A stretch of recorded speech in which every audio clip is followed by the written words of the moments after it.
Jai Shri Krishna Caitanya Prabhu Nityananda Shri Advaita Gadadhara Shri Vasari Gaura Bhakta Vrinda Hare Krishna Krishna Krishna Hare Hare Hare Rama Rama Rama Hare Hare. Srila Prabhupada ki jai. Srila Rupa Goswami Prabhupada ki jai. Srila Jiva Goswami Prabhupada ki jai. Ananta Koti Vaishnava Vrinda ki jai. Hare Krishna. Thank you once again, dear devotees, for kindly joining in this series on Śrī-Upadeśāmṛtam.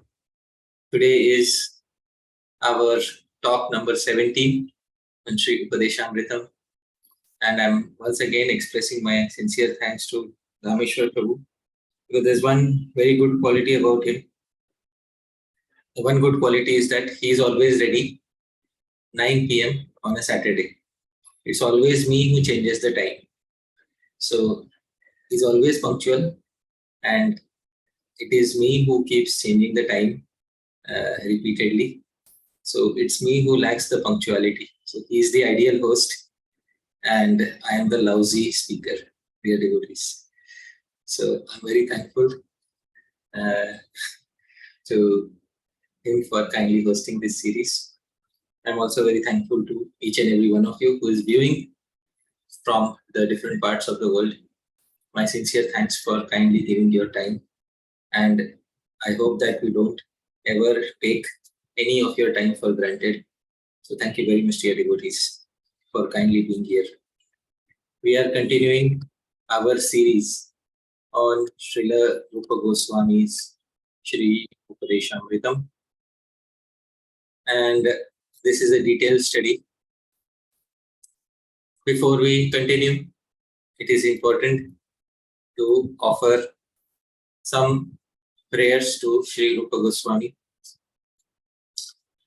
Jnane Saraswati Rupam Vyasa Rupam Cha Shikshane Natye Bharata Rupam Tam Shri Rupam Pranamamyaham.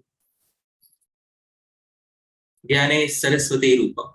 Unto him who is Saraswati Rupa, personification of Saraswati Devi in the domain of knowledge. Vyasa Rupam, personification of Sri Vyasadeva in the domain of imparting instructions. Natye Bharat Rupam, and Bharat Rupa, the personification of Bharat Muni in the domain of dramaturgy. And to that Shri Rupam Pranamamyam, I pay my humble obeisances. Dear devotees, we are studying the third instruction in Śrī-Upadeśāmṛtam, and this third instruction is in front of us. Utsahan niscayat dhairyat tat karma pravartanat sangatyagat sato vritteh shadbhir bhakti prasiddhyati. Bhakti is perfected by these six, namely utsahat, enthusiasm; niscayat, determination; dhairyat, perseverance; tat karma pravartanat, execution of acts favorable to bhakti; sangatyagat, giving up unfavorable association; and sato vritti, following the conduct of sata, of the sadhus. So in this way, these are six activities which are favorable to our bhajan. Previously, in the last talk, we saw what is utsaha. We defined utsaha, and we gave the primary reason for a devotee being utsahi or being enthused in their devotional service. The primary reason is to be able to find relevance and novelty, newness in each and every aspect of bhakti. And that novelty, that newness is greatly enhanced when one places one's shraddha, one's faith, in the proper places, in the proper sources.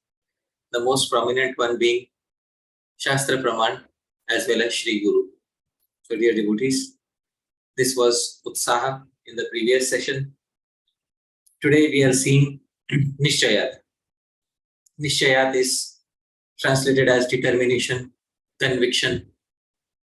So we will see what is the meaning of the term niscaya. The term niscaya is defined in two primary ways. It is defined first by knowers of nyaya shastra, those who are studying nyaya. And in the nyaya philosophy, niscayah is defined as nisamshaya jnana, or cognition without a doubt is known as niscaya. For example, Dhameshwar Prabhu, if I ask you a query, can you see an elephant on the screen here? No. Are you sure? Yes. So, doubtlessly, he has understood nisamshaya jnana. So that is nischaya, doubtless cognition. So this is doubtless cognition in the negative. Now, doubtless cognition in the positive. Now, Vishwar Prabhu, can you see an elephant on the screen? Yes.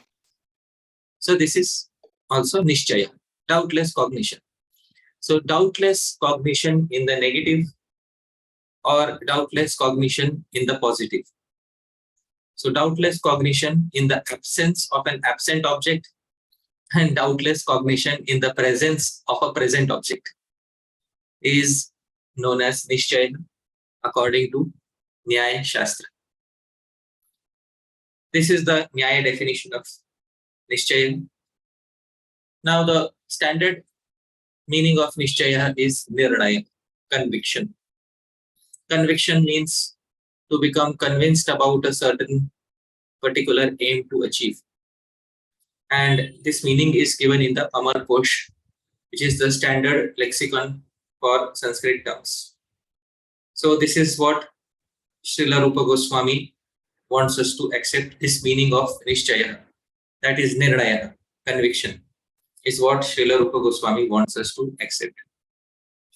Actually, the term conviction comes from the Latin term con and vincere. So con means to, and vincere means conquer. The term conviction comes from the Latin to conquer. And to conquer what? To conquer one's own doubts in a particular conclusion is conviction. So basically, what is the meaning of the term conviction? So etymologically, it comes from the Latin term convincere, to conquer one's own doubts in a particular conclusion, that is to become convinced about it. So you have no doubts in a particular conclusion. That is conviction, niscayat. So this is how we are going to translate niscaya, conviction. And this will be our standard definition throughout this entire presentation. Now, the previous commentators have explained niscaya.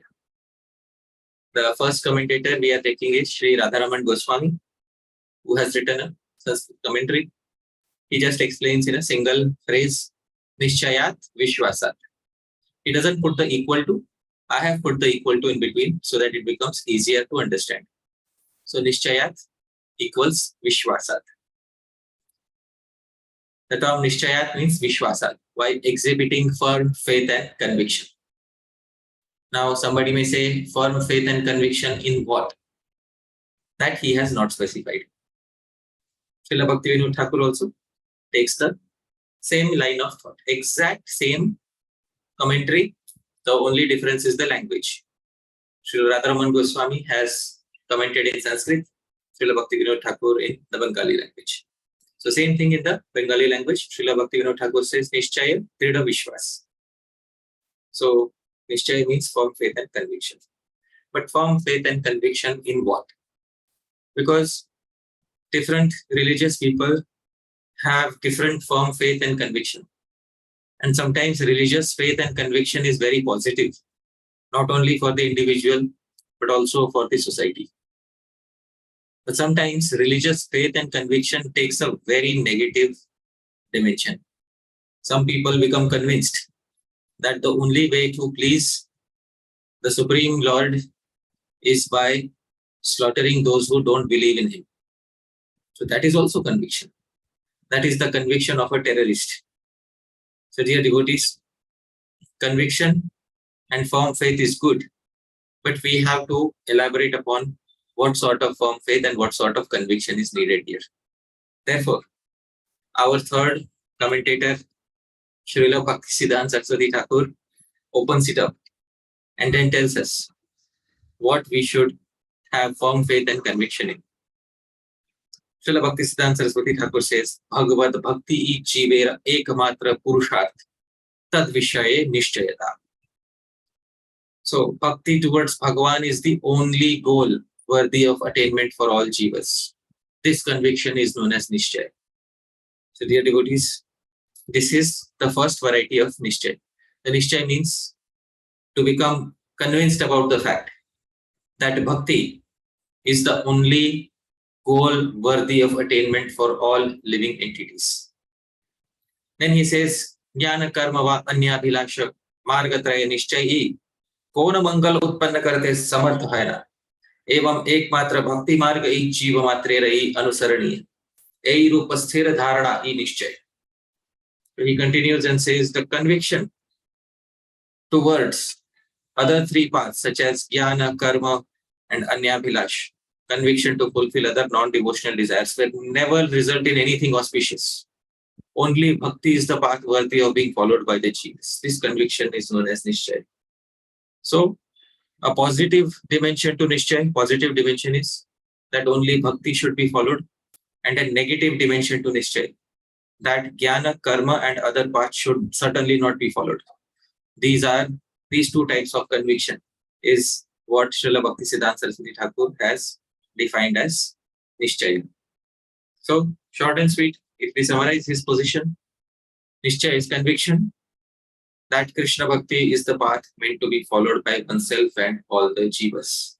Now we have a very clear view of what sort of Niscaya we need to have. So Niscaya means everybody, including myself, should follow the path of Krishna Bhakti and should never deviate from it. So this is, dear devotees, Niscaya. Now,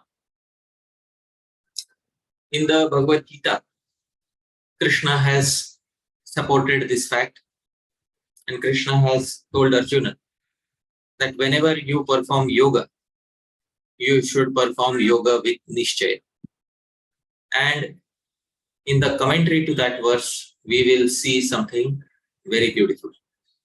So Krishna is instructing Arjuna on the battlefield, and on the battlefield, Krishna says something to Arjuna.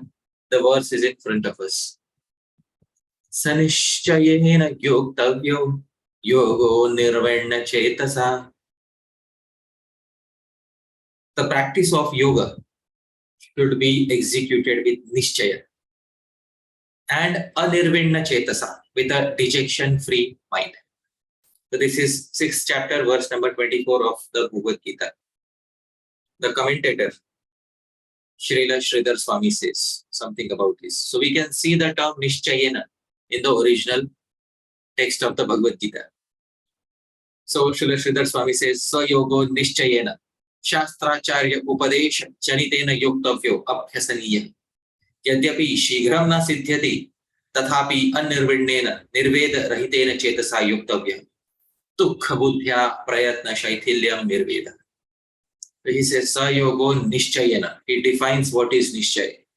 Srila Sridhara Svami says, the practice of yoga should be carried out with nischaya. What is nischaya? He says, conviction born out of the instructions given by shastra and the guru as well as previous acharyas. So how does nischaya arise in a devotee's life? How does conviction arise? So conviction is not self-attained, dear devotees. It is not self-attained. Nischay is a product born out of the instructions of Guru, previous acharyas and shastra. So only after hearing such instructions does one develop nischaya, conviction about a specific goal to attain in life. Srila Sridhara Swami says, although success is not quickly attained, even if somebody has nischaya, conviction, still success is not quickly attained. One should execute yoga with anirvinna cheta, a consciousness free of dejection. So many times success will not be attained very quickly. Still, one should continue to execute the path of yoga that one has selected with a consciousness free of dejection. What is dejection? He says to execute yoga with a distressed consciousness, that I am tired of it now. Dear devotees, this is how he defines niscaya. Niscaya is conviction born out of the instructions given by shastra and the instructions given by guru as well as previous acharyas. Now, dear devotees, different gurus, they give different types of niscaya to their disciples. And based on the niscaya that the guru gives to his disciple, shastra immediately comes to support that niscaya. So dear devotees, we will see what are the different levels of bhakti niscaya, different levels of convictions in bhakti. And we will try to determine today from shastra what level of bhakti niscaya is ideal. So we will see what is bhakti niscaya. Different devotees, when they begin the path of bhakti, they have different levels of bhakti niscaya, different levels of conviction. I am convinced that this will lead to perfection. This is niscaya. For different devotees, it comes in different ways. For example, Rameshwar Prabhu, you might have heard some devotees say, I am convinced perfection is simply to join the path of bhakti. Have you heard this, Prabhu? Devotees express this opinion sometimes. Yeah. Yes. So many devotees, they have this niscaya in bhakti, that perfection is simply you come to the path of bhakti. Once you come to bhakti, you will be forcibly dragged to perfection. So many times this phrase is quoted. This phrase is from Srila Prabhupada himself.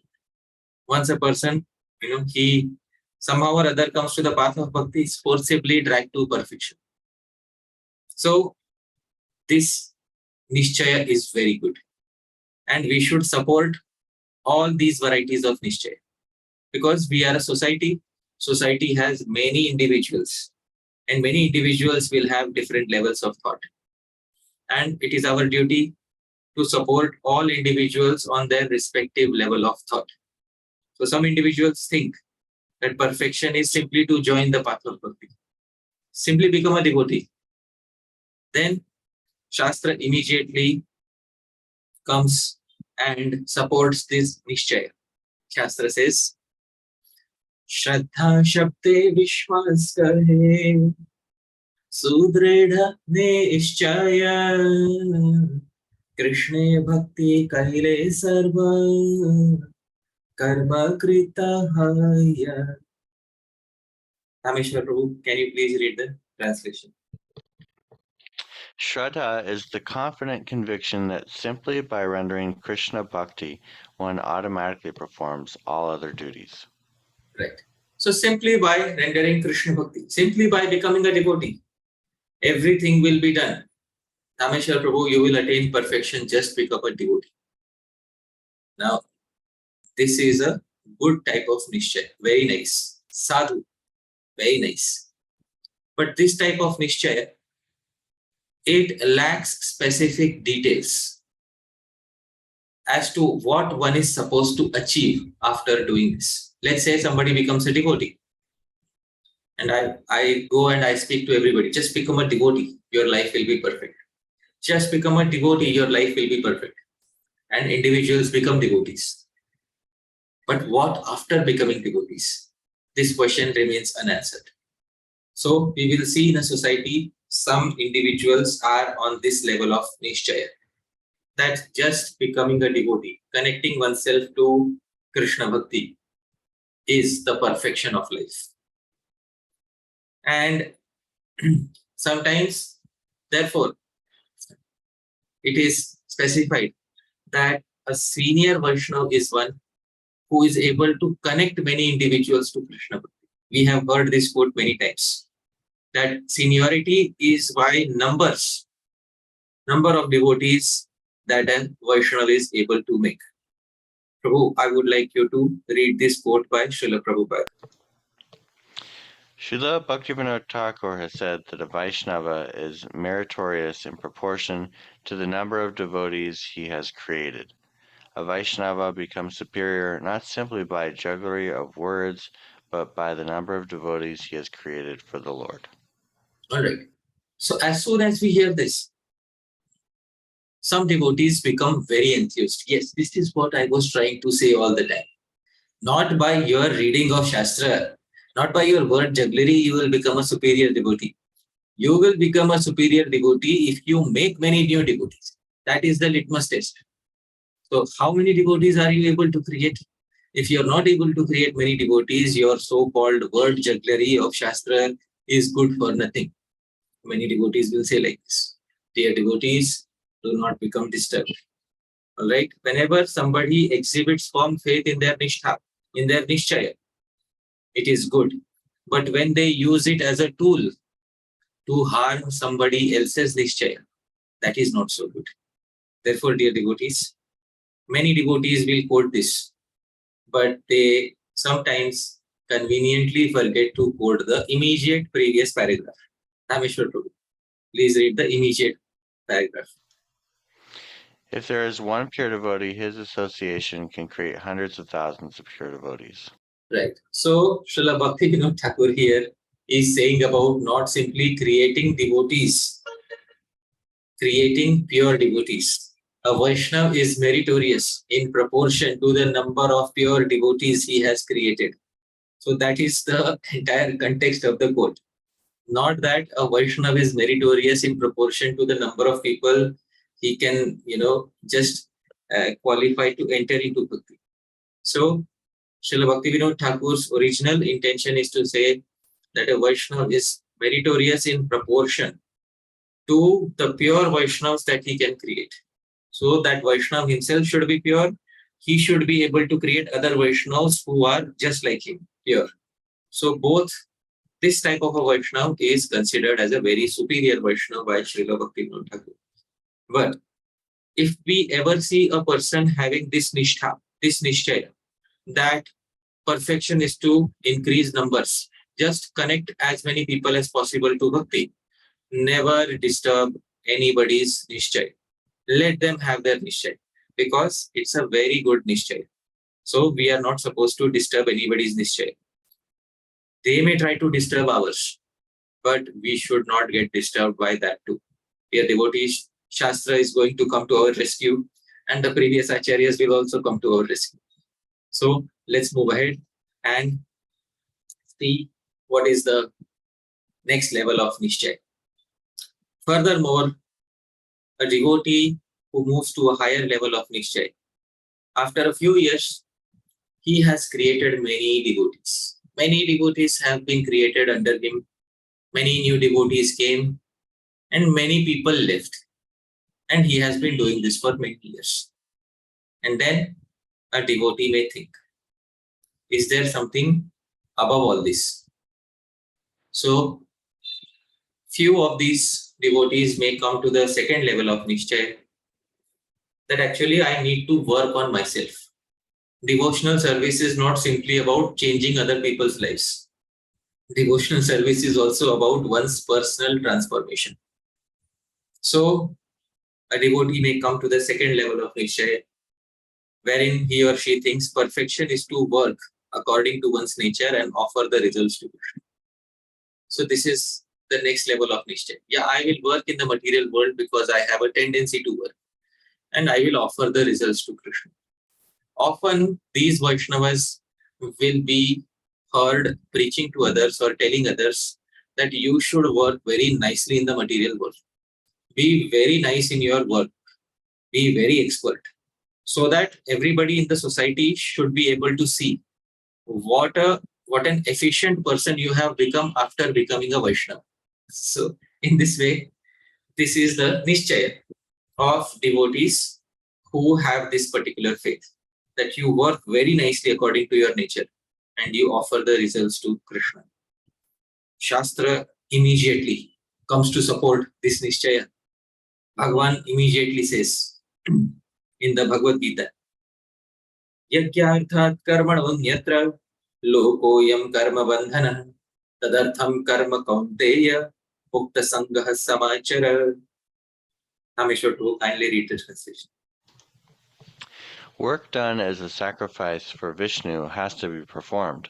Otherwise, work causes bondage in this material world.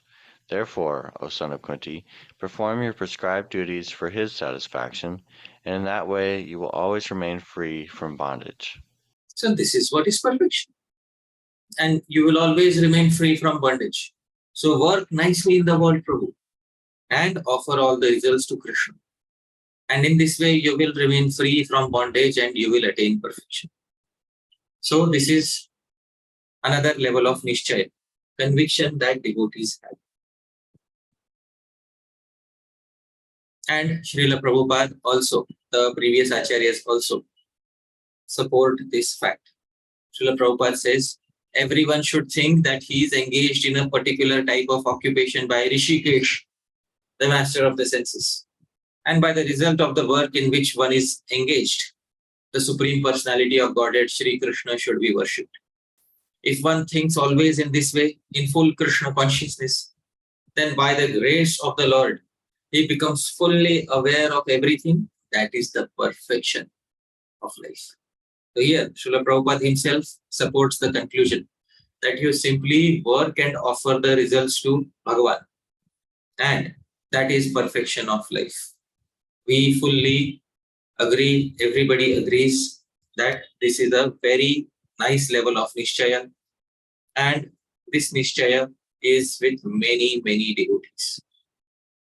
Now, amongst many such devotees, there may be one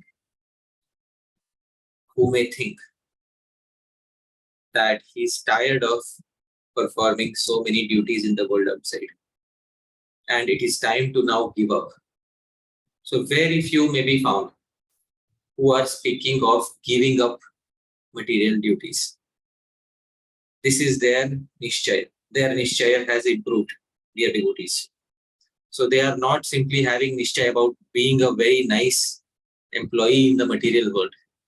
Their niscaya is to be a very nice renunciate and give up everything for the sake of satisfying Bhagavan. Shastra immediately says, Sadhu, wonderful, I'll support you. I'll support your niscaya. And Shastra gives a quote. Dharman santyajya yah sarvan mam bhajeta sasattamah. Krishna says to Uddhav in the 11th canto. Dharman santyajya yah sarvan mam bhajeta.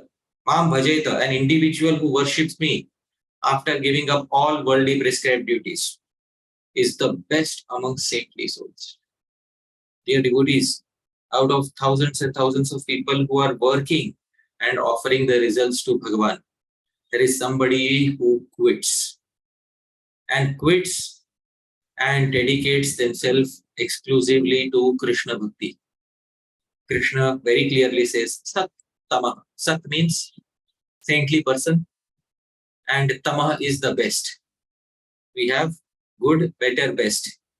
So better is Taraha, best is Tamah.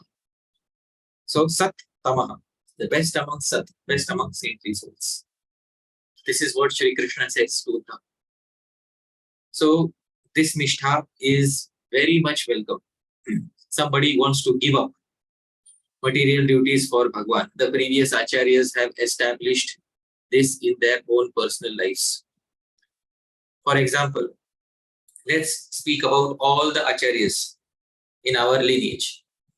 So Dhameshwar Prabhu, I will name the acharyas and you tell me whether they gave up their work in the material world after a certain point of time. Alright, Prabhu? Their duties in the material world. Shri Chaitanya Mahaprabhu. He gave up. Right. Shri Rupa Goswami. Renounced. Okay. Shri Sanatana Goswami. Renounced. Shri Narottam Das Thakur. Renounced. Okay. I think. Yeah, Srila Vishwanath Chakravarti Thakur. I'm guessing he renounced. Yeah. Srila Jagannath Das Babaji. Definitely renounced. Okay. Srila Gaur Kishore Das Babaji. Definitely renounced. The great professor of Vedic astronomy, Srila Bhaktisiddhanta Saraswati. Renounced. Bhaktivinoda Thakura, the great district magistrate, in his final days. Renounced.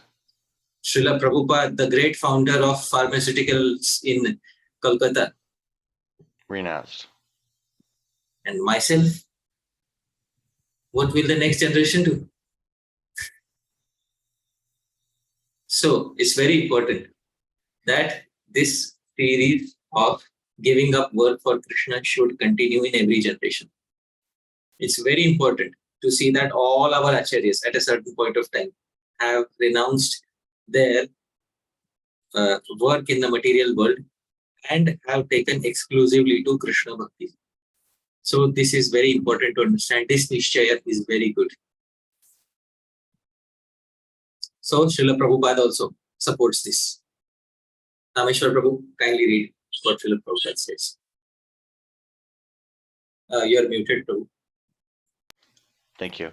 After 50 years of age, one should voluntarily give up family life and go to the forest. The best forest is Vrindavan, where one need not live with animals, but can associate with the Supreme Personality of Godhead, who never leaves Vrindavan.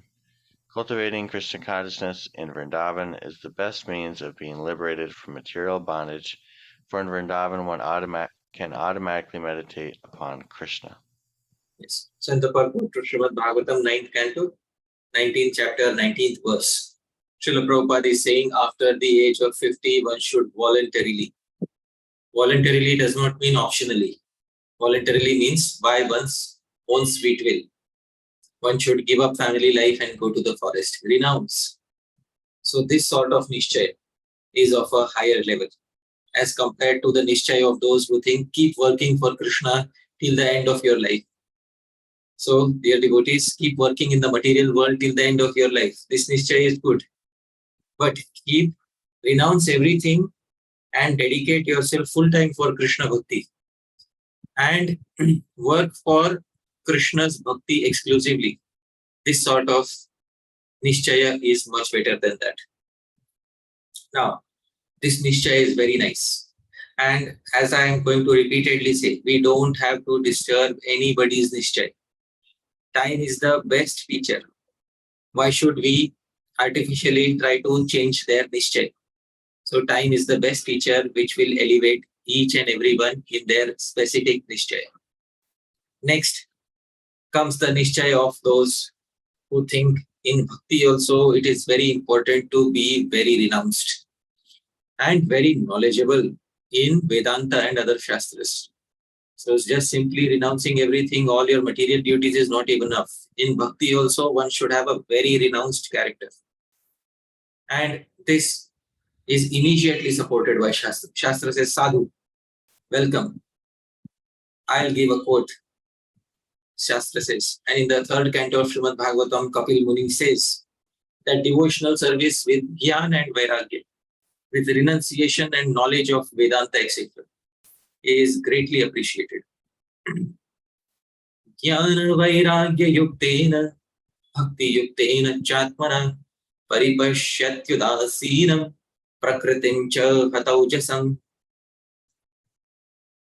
Jnana Vairagya Yuktena Bhakti Yuktena Chatmana. In that position of self-realization by practice of jnana, knowledge, and vairagya, renunciation in devotional service, one sees everything in the right perspective. He becomes indifferent to material existence and the material influence acts less powerfully upon him. This nischaya is better. Be a very renounced person. And the more renounced you are, the more vairagya you cultivate, the better devotee you are. Have you heard this mindset somewhere, Rameshwar Prabhu? Yes. So, sometimes in the lectures, in the speeches of various devotees, you will see them focusing upon vairagya. Too much vairagya. give this up, give that up, live austerely and practice so many austerities in your spiritual life. Otherwise, Krishna will never be pleased with you if you don't live a renounced life. So dear devotees, Krishna himself is going to say in the Srimad Bhagavatam that such a niscaya is not of the highest type. Krishna says in the 11th canto to Uddhava, Tasman mad bhakti yuktasya yogino vai madatmanah na jnanam na cha vairagyam prayah shreyo bhavediha. Therefore, for a devotee engaged in my loving service with a mind fixed on me, na jnanam na cha vairagyam. The cultivation of knowledge and renunciation is generally not the means of achieving the highest perfection within this world. So Krishna very clearly says that you don't need to separately cultivate any renunciation besides what is naturally available on the path of bhakti. So that renunciation which is naturally available on the path of bhakti should be cultivated. Additional renunciation is not required. That jnana, that knowledge of Vedanta, which is naturally available on the path of devotional service, should be cultivated. Any additional jnana is not really needed for the devotee. So bhakti jnana is needed and bhakti vairagya is needed. So bhakti vairagya has another name, yukta vairagya. So bhakti jnana is needed and yukta vairagya is needed. Any other form of jnana or any additional vairagya is not really so much needed for a person who is on the path of bhakti. So we may see many people, sermonizing others about vairagya, but we should not try to disturb their niscaya, because their niscaya is very good. At least in the field of bhakti, they are focusing upon something which is positive, not something negative.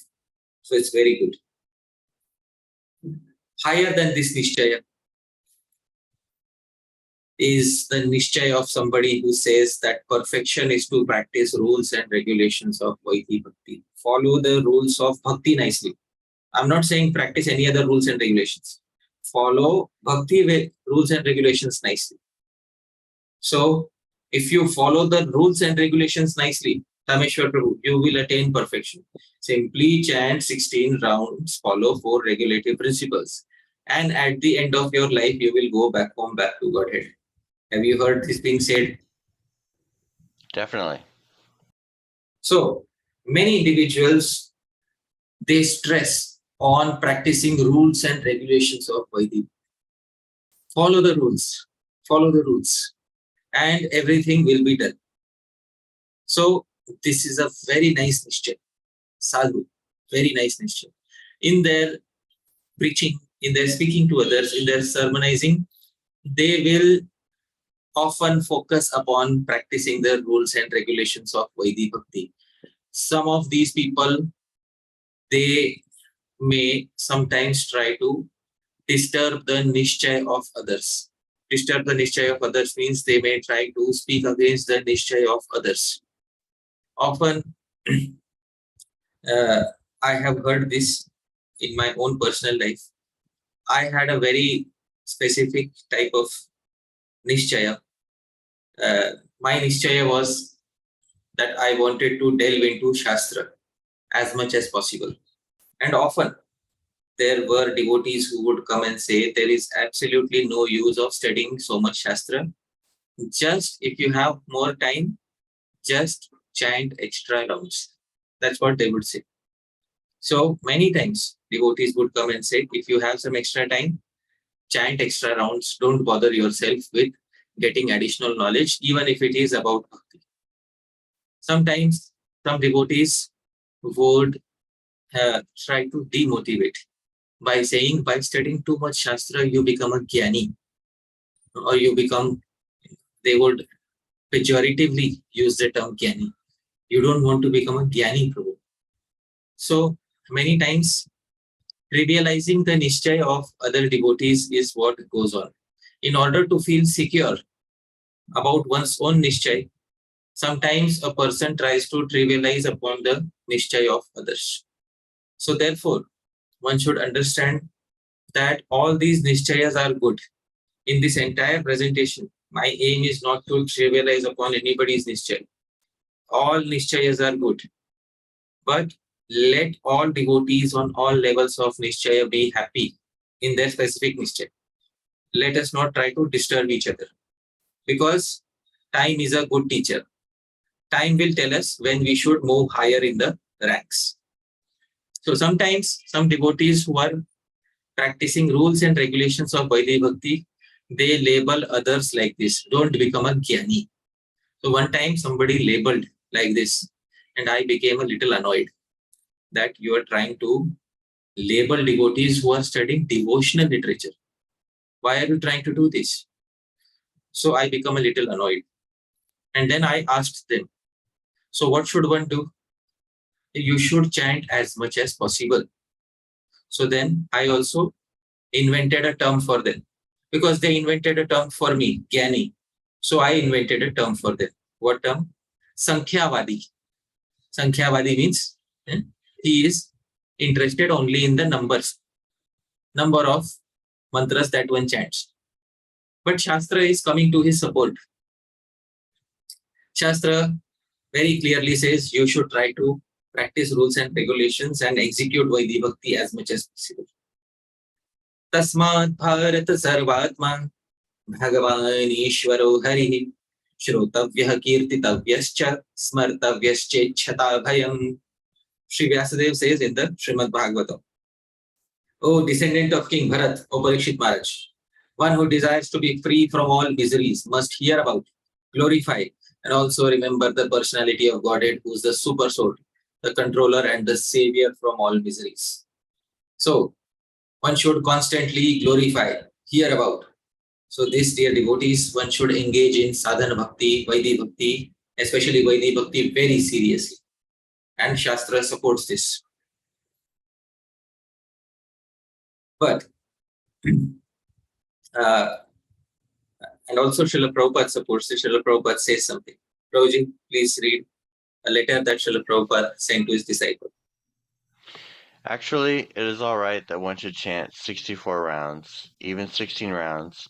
So if one is able to chant more than 16 rounds, up to 64, it is very good. You fix up your rounds. Try to increase it, but never decrease it. Right. So many devotees say, hence proved. Prabhupada said, chant more rounds. Chant 64 rounds.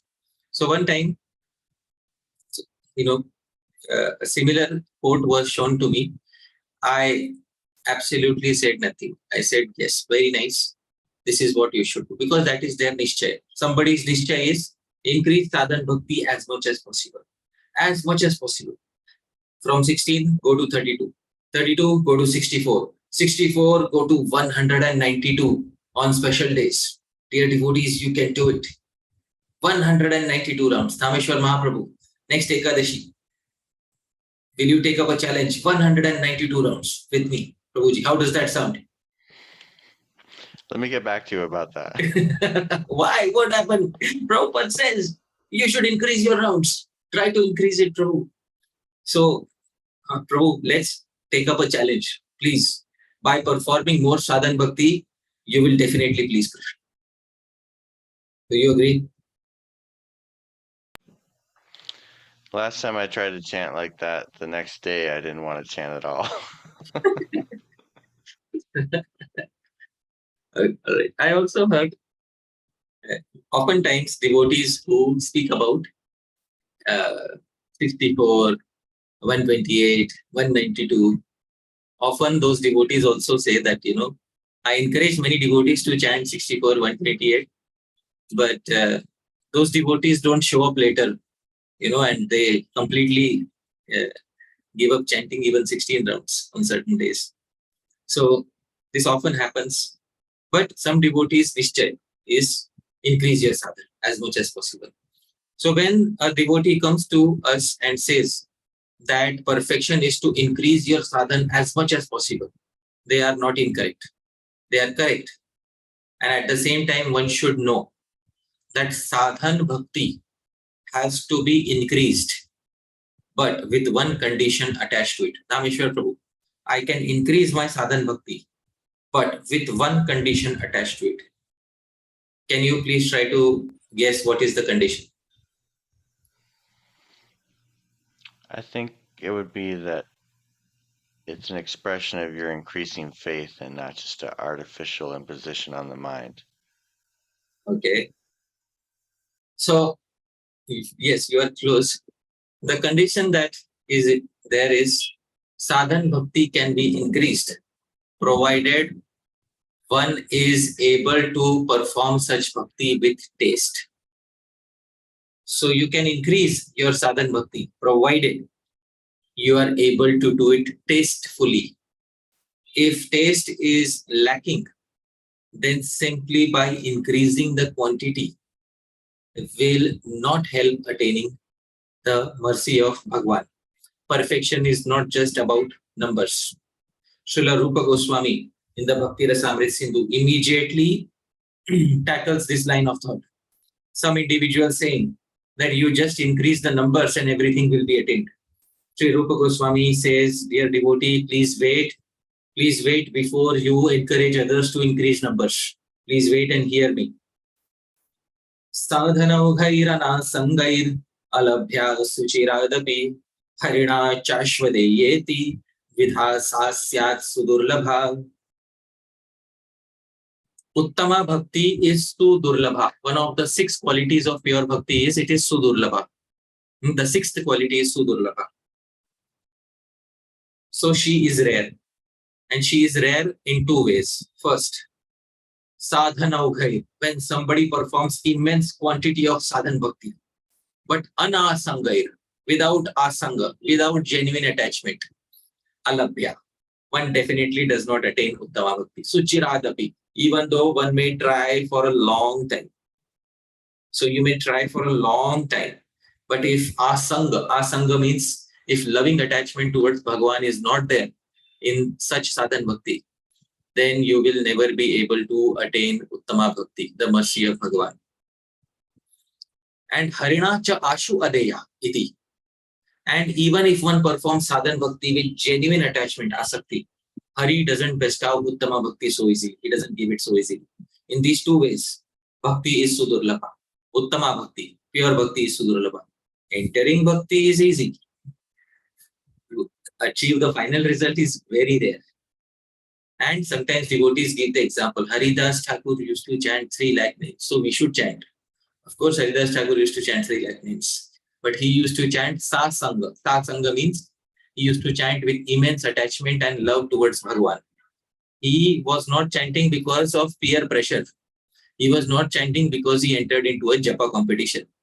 Dear devotees, he was chanting for 2 main reasons. First and foremost, Sri Haridas Thakur had immense love in Bhagwan's Naam and immense love in Bhagwan himself. This is the first and most important reason. Second reason is Sri Haridas Thakur was born in a family which prohibited him from doing many other services. So because he was born in a family which was Yavana. Yavana means outside the Varnashram system. Therefore, he could not perform deity worship. Do we hear of Sri Haridas Thakur performing deity worship, Dameshwar Prabhu?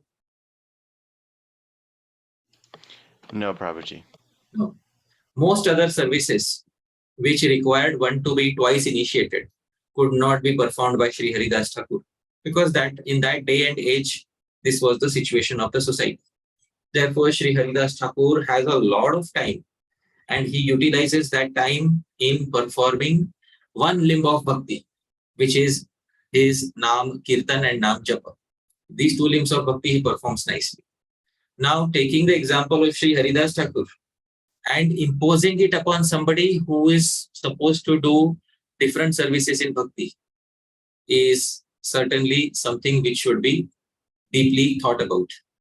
Therefore, even though one performs immense quantities of sadhan bhakti, Sri Rupa Goswami says it's very difficult to achieve because anasanga. There is no real attachment simply in increasing the quantity. Now, this exact same conclusion is reached by another Acharya who is not from the Gaudiya Vaishnava Sampradaya. Sri Vallabhacharya, who is from the Pushti Marg, gives the exact same conclusion in his commentary to the 10th canto. He says, Nahi sadhana sampatya haristushyati kasyachet. Hari is certainly not satisfied simply by one's demonstration of their elaborate wealth of sadhana. Now somebody may go to Bhagwan and say, Bhagwan, for the last 10 years, every day I have been chanting 192 rounds. Please give me your prema. Can somebody make such an offer to Bhagwan Dhameshwar Prabhu? No, because it's mechanical, it's not personal, right? But I chanted so much, Bhagwan, I chanted 192. Everybody was chanting 16 rounds. I was chanting 192. So you should give me. It's not a competition, and Krishna is independent. He's not obliged to give prema to anyone. 100%. So this is the conclusion. That first and foremost, if you perform increased number of sadhana, but it is without asakti, then it will not help. And even if it is with asakti, Krishna reserves the final right to determine who should get prema and who should not get prema. So this is the exact same conclusion by an acharya from another Vaishnava Sampradaya. Therefore, Srila Prabhupada says, and this is Srila Prabhupada's recommendation, follow what the Guru has told you to do. Don't fall in peer pressure. You know what is peer pressure? Peer pressure means 10 people are doing this. 10 people are increasing their sadhana. They're doubling their sadhana. So I should also double it. So one should carefully think that whether it is going to increase my taste, genuine asakti towards Bhagwan. So Srila Prabhupada says something. Dhameshwar Prabhu, kindly read. You can chant more than 1600 times. There's no, but practically we can see that even chanting 16 rounds becomes difficult. So don't try to imitate, but do it properly, what is advised by your spiritual master, without any offense. That mantra will save you from the dangers of Maya. That's a fact. Right. So very sweet conclusion by Srila Prabhupada. That you can chant 1600 rounds also. Why 16? Let's say somebody comes to Dhameshwar Prabhu and says, Prabhu, I encourage you to chant 32 rounds. And then Dhameshwar Prabhu says, why 32? 64. Why 64? 192. Why 192? 500 rounds every day. What will the other person say? Prabhu, this is not possible. Why not possible? Just increase. Keep increasing as much as possible. So anybody who's a Sankhyavadi, I gave the name. I'm sorry, I am the person who gave the name. Anybody who's Sankhyavadi, focused only on a number, we should ask them to increase their own number. Why 64? 192. Why 192? 500. Why 500? 1000. Why 1000? 2000. Just increase every day. And Krishna will very soon be pleased. So that is not the conclusion of Shastra. Conclusion is that what the Guru has advised and what is without offense.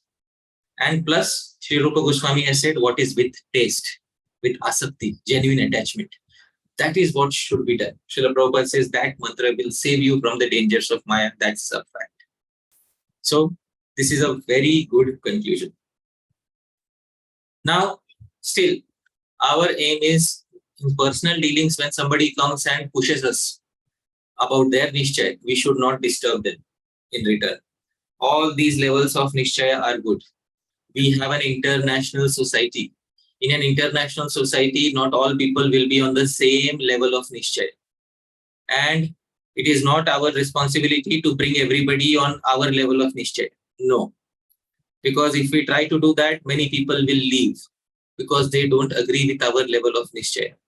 Therefore, whichever level of niscaya we are on in this entire ladder, we should be happily situated in that without disturbing people who have other levels of niscaya. The next level of niscaya comes to a very rare devotee who arrives at the conclusion that perfection is to execute Raganuga Bhakti. This level of niscaya is immediately supported by the shastra.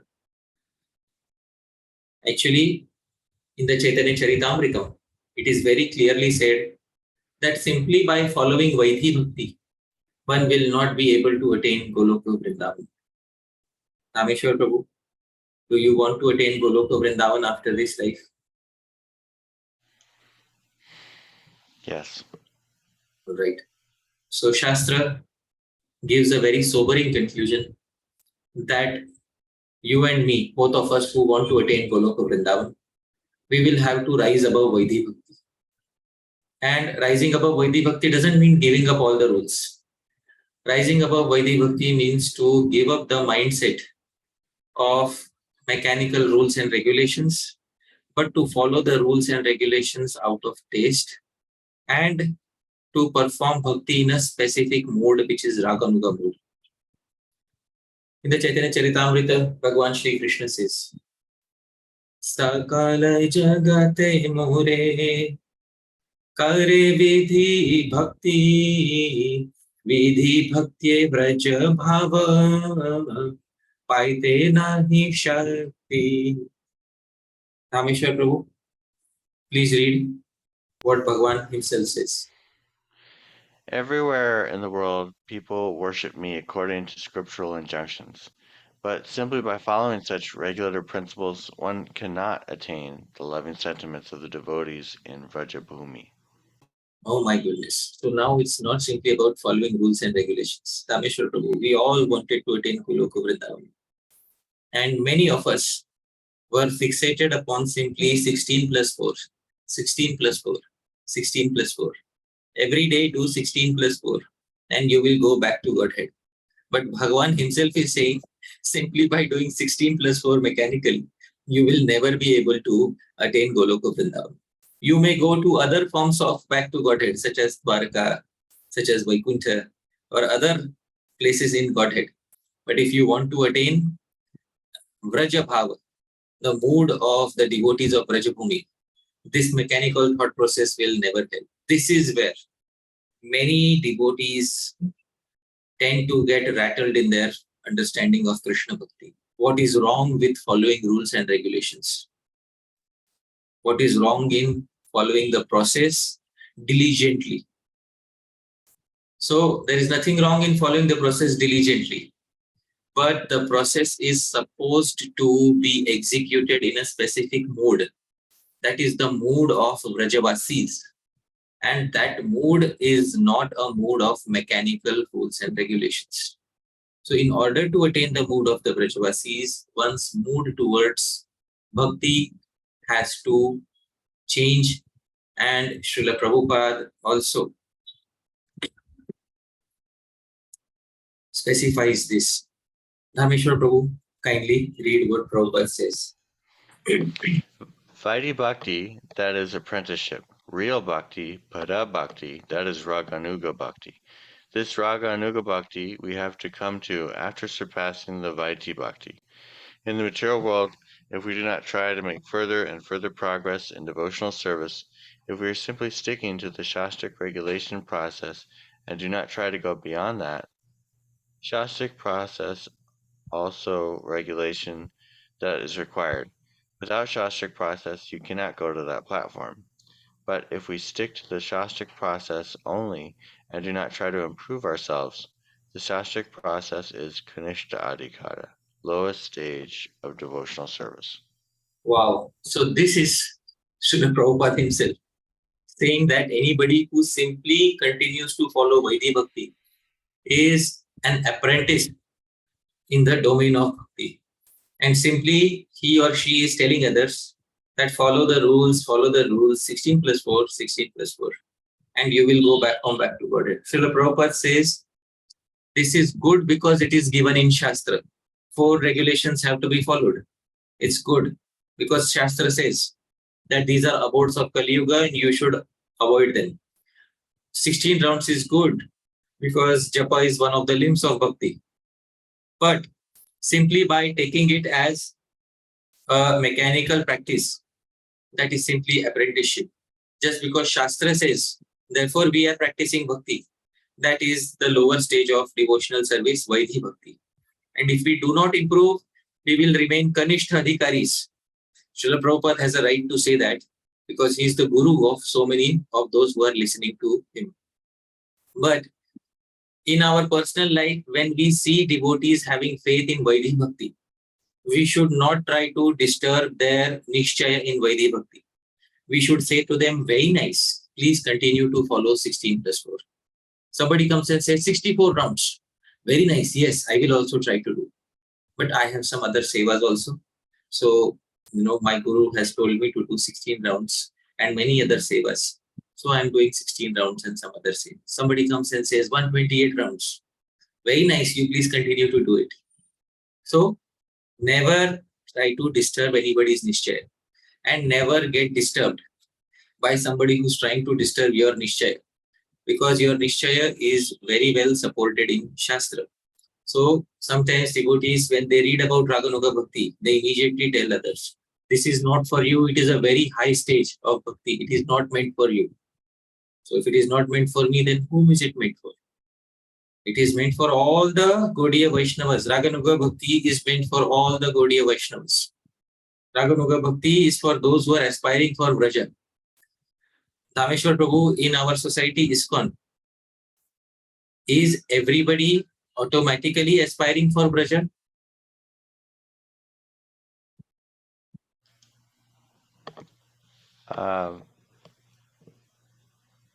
Yes. Yes, they are supposed to. Everybody is supposed to aspire for Vraja because it's a Gaudiya Vaishnava institution. Every morning in the Tulsi Aarti prayers, in the very prayers, it has been institutionalized that Seva Adhikar Diye Karo Niche Dasi. And that Tulsi Aarti, Shri Radha Govinda Preme Sada Yena Bhasi. So I will always, be immersed in the joyous loving melodies of Shri Radha Govinda. And I will become a Dasi. I will become a maid servant of Shri Radha Govinda. Dhameshwar Prabhu, which type of bhakti does this sound like? Vaidhi Bhakti or Raganuga Bhakti? Raganuga Bhakti. So it has already been institutionalized by the founder Acharya. It's not that it is only for the elevated souls. He has given it for everybody who is coming to the morning program. So everybody who is coming to the morning program is given an aspiration. At least have the aspiration, dear devotees, that we will achieve Raganuga Bhakti on a certain particular day in our lives. Now, still higher above this, some devotees have a general idea. Yes, I have to attain Raganuga Bhakti. Still higher than this. And the highest that I can go in this particular presentation is to have the niscaya that perfection is to execute Raganuga Bhakti in one of the 4 moods given by Sri Chaitanya Mahaprabhu. So, Dhameshwar Prabhu, how many rasas are there in Bhakti? How many prominent rasas are there in Bhakti? Can you please tell me? 12. Yeah. But out of them, 5 are prominent. 5 right? are prominent. Yeah. Which 5 are the prominent rasas in Bhakti? Shanta, peaceful, Dāsa, servitude, Sakya, friendship, Vatsalya, parenthood, and Madhurya, or romantic. Yeah. So I should have written here 5 moods. But I have written here 4 moods. Dhameshwar Prabhu, have I made a mistake in writing 4 moods here? No, Shanta is excluded often because there's a lack of service attitude or personal relationship. Wonderful. So, the reason why I have specified 4 moods is because Shantaras is excluded from the rasas that have been given by Sri Chaitanya Mahaprabhu. In the Caitanya-Caritamrta, it very clearly specifies that Chaitanya Mahaprabhu has come to give 4 moods. Chari bhava bhakti diya na chamu bhuvana. Chaitanya Mahaprabhu says, I shall make the world dance in ecstasy, realizing the 4 mellows of devotional service. This is Srila Prabhupada's translation, 4 mellows. Which mellow is excluded? Dhameshwar Prabhu very clearly said, correctly said, Shantaras, Shantarati. Why? In the Caitanya-Caritamrta itself, it is declared. Shantera svabhava Krishne mamata gandha dina param brahma paramatma jnana pravina. Shantera svabhav. It is the nature of Shantaras Krishne mamata gandhahina. Gandha, not even the smallest intimacy towards Krishna exists. But what is prominent? Param Brahma, Paramatma Gyan. Knowledge of impersonal Brahman and localized Paramatma is prominent in Shantaras. Therefore, Sri Chaitanya Mahaprabhu did not give this rasa to his followers. Therefore, Sri Chaitanya Mahaprabhu's followers specialize in 4 out of the 5. And these 4 are beginning with Dasya. Therefore, when we initiate in the Gaudiya Vaishnava Sampradaya, somebody gets initiated, he is known as Das.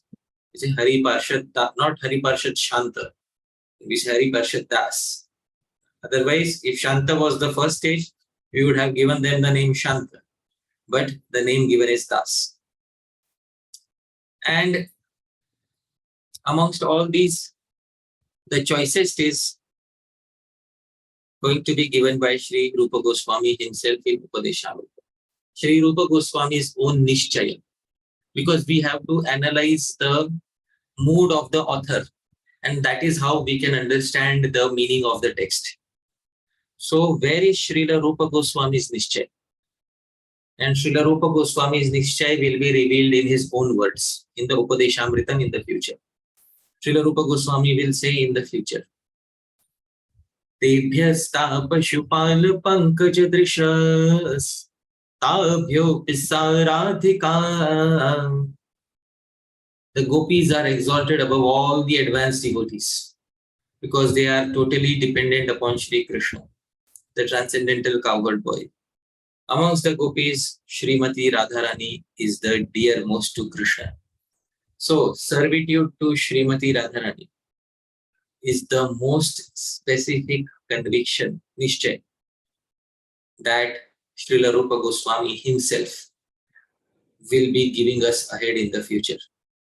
Dear devotees, we began with Srila Bhaktisiddhanta Saraswati Thakura defining niscayah, that simply following the path of bhakti is good for the jivas, and avoiding anything which is not bhakti is good for the jivas. This was niscayah. But the acharyas have progressively given higher and higher levels of niscayah. So utsahat, we should have immense enthusiasm for executing the limbs of bhakti. But this utsaha should be complemented with niscayah, a specific type of devotional conviction. And this devotional conviction can be anyone amongst the ones that we have seen till now. So these are all the levels of conviction that we have seen till now. And I could have taken this higher and higher. But this is the series on Śrī-Upadeśāmṛtam. Therefore, I am taking it only to the point that Sri Rupa Goswami is going to take it. Actually, I have taken it not all the way up till that. Sri Rupa Goswami is going to take it one level higher by saying service of Srimati Radharani and service of Radhakund. That will happen in the future. But I did not take it all the way up to there. I have kept it till this point, that perfection is to execute Raganuga Bhakti in one of the 4 modes given by Mahaprabhu. This niscayah is very much welcome by the previous acharyas, including Srila Prabhupada, who is very much in favor of executing Raganuga Bhakti. So dear devotees, whichever level of niscayah we are in, naturally, the aim of this presentation is not to disturb you from your level of niscayah. But the aim is to specify that niscayah comes in various stages. And we may be at a particular stage in our niscayah, but we should happily execute our niscayah. We should situate ourselves in our niscayah very happily, and we should not try to disturb others who are situated in their level of niscayah. So with this, dear devotees, I would like to conclude today's presentation. Thank you very much, dear devotees. Yadatra skalitam kinchit vidvam sahapura yantu tat. Yadatra saushtavam kinchit tat guru reva me nahi. Yadatra skalitam kinchit. It's definitely possible that I might have made some mistakes while speaking. But vidvam sah, you are all learned devotees. Pura yantu tat. You correct any mistakes. Yadatra saushtavam kinchit. If there is anything nice, if you like something, please remember always, Tat Guru Reva. I learned all of it from my Gurujanas Menai. Nothing was invented by me here. So thank you very much, dear devotees. Thank you, Dhameshwar Prabhu, for kindly being such a nice host. And thank you to all the dear devotees for kindly joining in. Srila Prabhupada ki jai. Srila Rupa Goswami Prabhupada ki jai. Srila Jiva Goswami Prabhupada ki jai. Ananta Koti Vaishnava Vrinda ki jai. Hare Krishna. Thank you, Hari Pārṣada Prabhu, for another brilliant presentation. I'm just blown away. It was so relevant and really like broadens your perspective so much in a way where we can have conviction in our path without trying to impose it on everyone. So thank you so much, Prabhuji. Really appreciate the time and insights you put into our class today. We'll go to questions now. Please try to make it clear and concise and focus on the subjects that we covered today. We'll give everyone a chance to ask one question before we go around for second questions. If you have a question about previous class, make sure you listen to that recording of that section of the text first and wait till we cover the questions on niscayah. And so our first question is from Raj Parikshit Prabhu.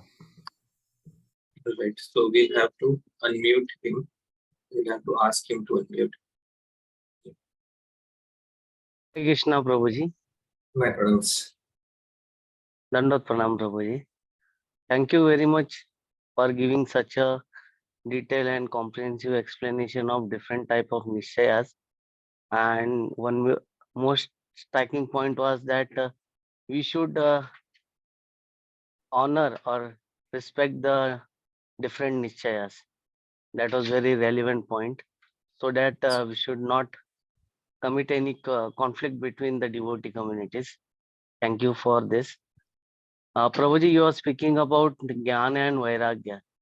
So many times I have heard in lecture that after having bhakti, Jnana and Vairagya will automatically come. We don't have to endeavor separately for them. But many times I have also heard that we have to cultivate Jnana and Vairagya, then we will get bhakti.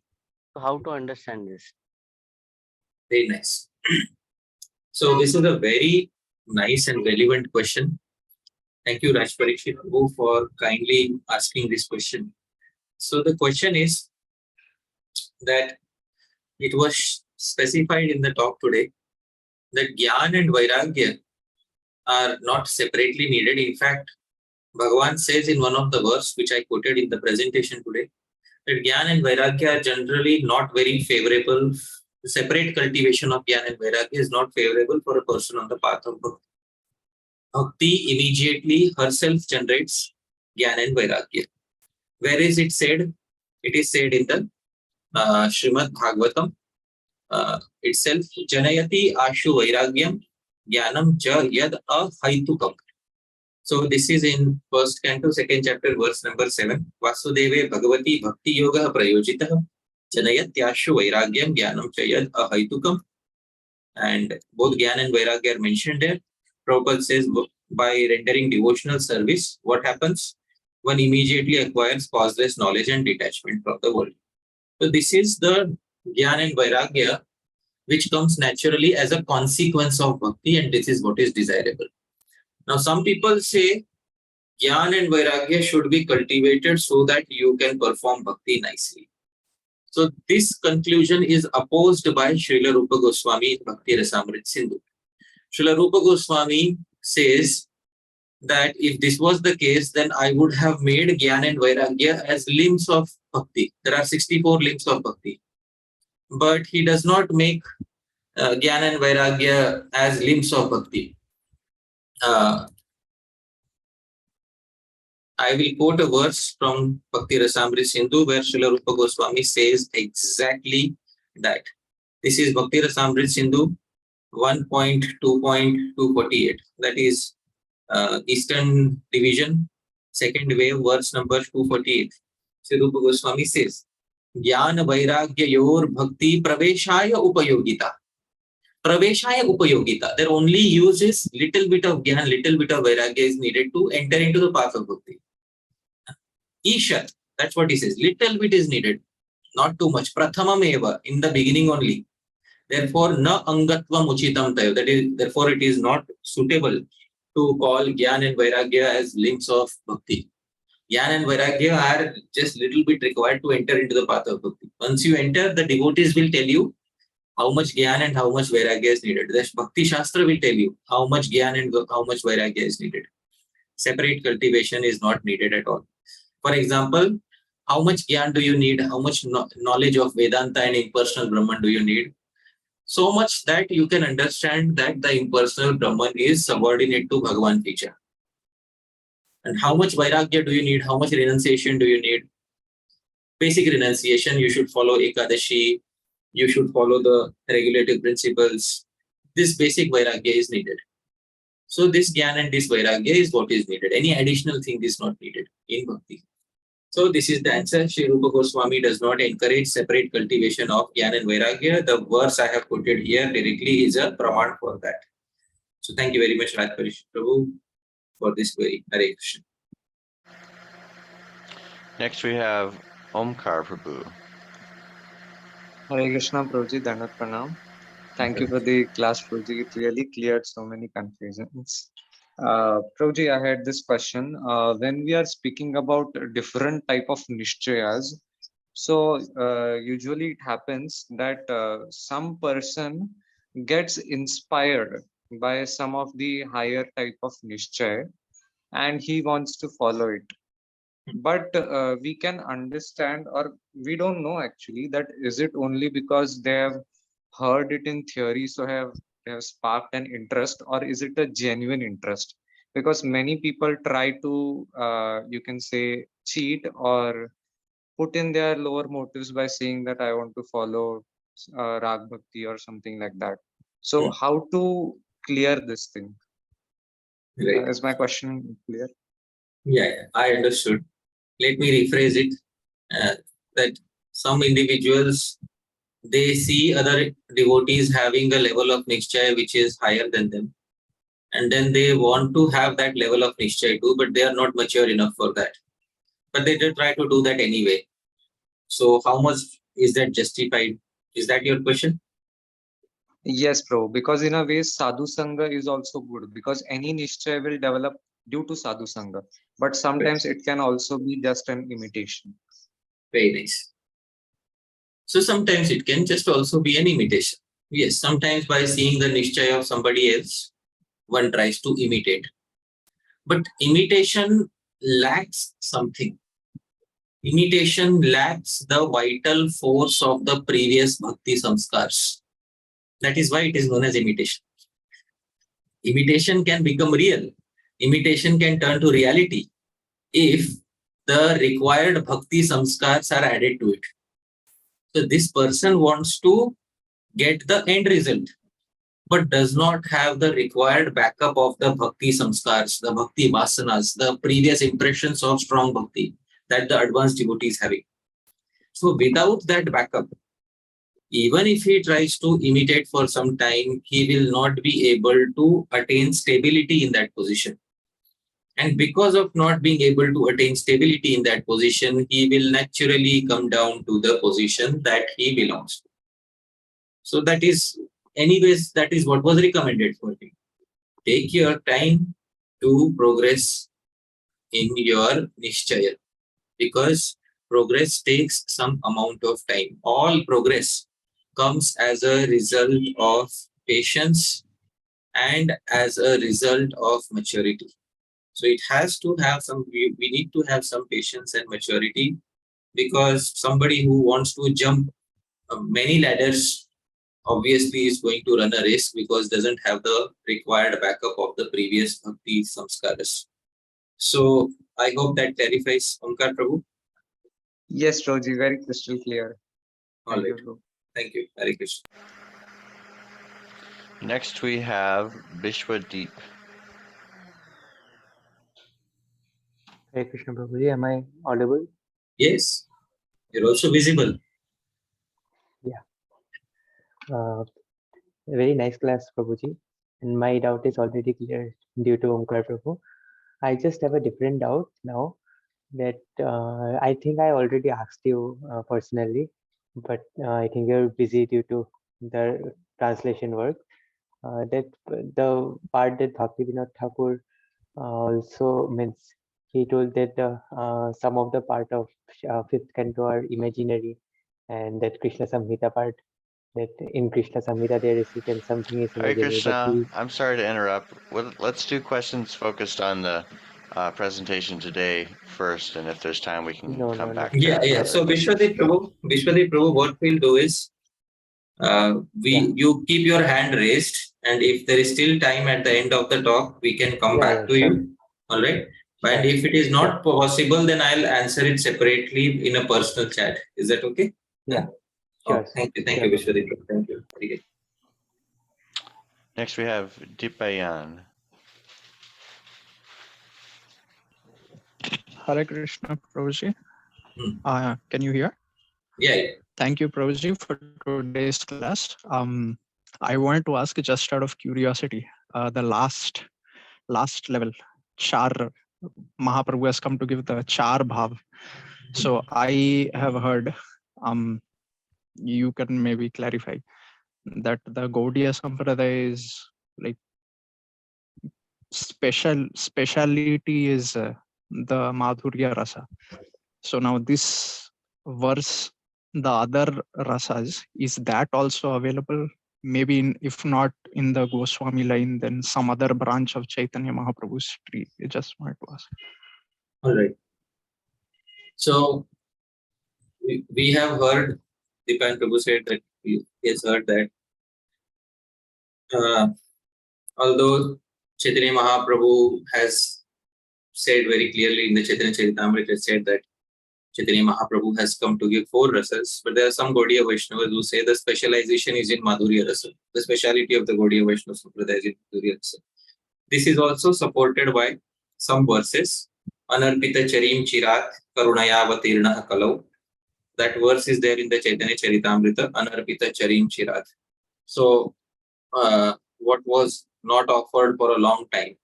So the 4th verse of Sri Caitanya-Caritamrta very clearly says that he has his causeless mercy to bestow what no incarnation has ever offered before, the most sublime and radiant mellow of devotional service, the mellow of conjugal love. So this is basically Madhurya Ras. That is his special, purpose in coming here. But at the same time, other rasas are also bestowed in the Gaudiya Vaishnava Sampradaya. Some Vaishnavas like to say that Madhurya Ras is the highest, other rasas are lower. This is from their point of view. Please try to understand. This is because they are themselves anuyayis. Anuyayis means they are themselves followers of Madhurya Ras. Now, if you go to followers of other rasas, for example, if you go to followers of Sakhya Ras, then followers of Sakhya Ras will say that no, Sakhya Ras is the highest. In fact, in the Bhakti Rasamrit Sindhu, the section dealing with Preya Ras means Sakhya Ras. So in that section, at the very end, Sri Rupa Goswami has specified that those who are, in Sakhya Ras, they feel that our Ras is the highest. From certain points of view, Sakhya Ras is the highest. So that is also specified in the section dealing with Sakhya Ras. I'll try to find that, but every devotee of their specific rasa, they feel that their rasa is the highest amongst all the other rasas. So which is good and which is nice.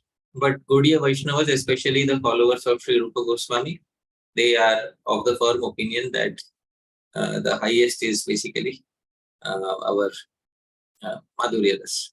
But other rasas are also most welcome in except for one ras, which is Shantaras. So Shantaras is not allowed in Bhakti in the Bhakti tradition, which was propagated by Sri Chaitanya Mahaprabhu. So this is what I would like to say. Let me very quickly try to pull out that verse. Yeah, this is the verse 3:3. Can you see this? Prayan eva bhavet prayan atah sarva raseshu ayam. Prayan eva bhavet prayan. Prayoras, sakhyaras. Therefore, prayan is the dearmost, is the best, is the most joy-giving. All right. Now, there is a reason for that. There's a reason. What is the reason? Rupa Goswami explains. Dvayorapeka jatiya bhava madhurya bhagasau. Let's take Dasyaras. Dasyaras, there is one person is lower, one person is higher. Krishna is the higher one. The devotee is the lower one. Let's take Vatsalyaras. Vatsalyaras, the devotee is the higher one. Krishna takes the lower position. But then comes Sakhya, where both are equals. So therefore, from this point of view, Sakhya is the best. Prayan eva bhavet prayan. Ata sarva raseshu, amongst all rasas, prayan is prayan. Prayoras is sweetest. So in this way, I am giving arguments from Srila Rupa Goswami himself, not from anybody else, from Srila Rupa. But many times devotees don't refer to these sections. It's very important to study Bhakti Rasamrita Sindhu in its entirety and then come to a conclusion, rather than just sentimentally sticking to the opinions of somebody else. The entire world does this thing. Just take somebody's opinion and become sentimental towards it and then start propagating that opinion as the best. It takes a very, it takes a cool head to study everything patiently, then arrive at a mature conclusion.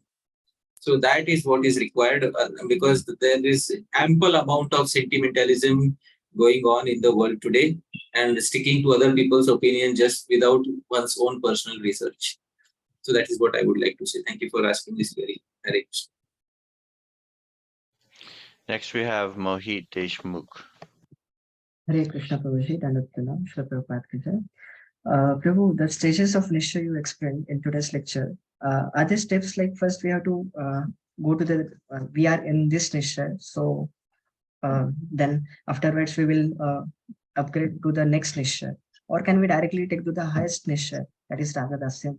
And because our, we have understood it by our previous acharyas and even Shastra says this.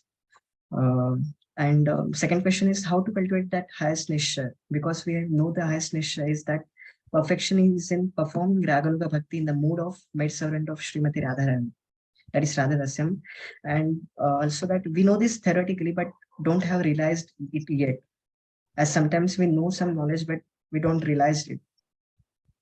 All right. And one more question, but I will ask. Yeah. So I gave a hierarchy of niscaya. So it doesn't mean that we should turn it into a syllabus. How do I go from here to here? It's not a syllabus. Please try to understand. I didn't give a new task to you that you have to now aspire for the highest. I told you something very simple. This is the hierarchy. You will naturally fall into some level of niscaya. Naturally.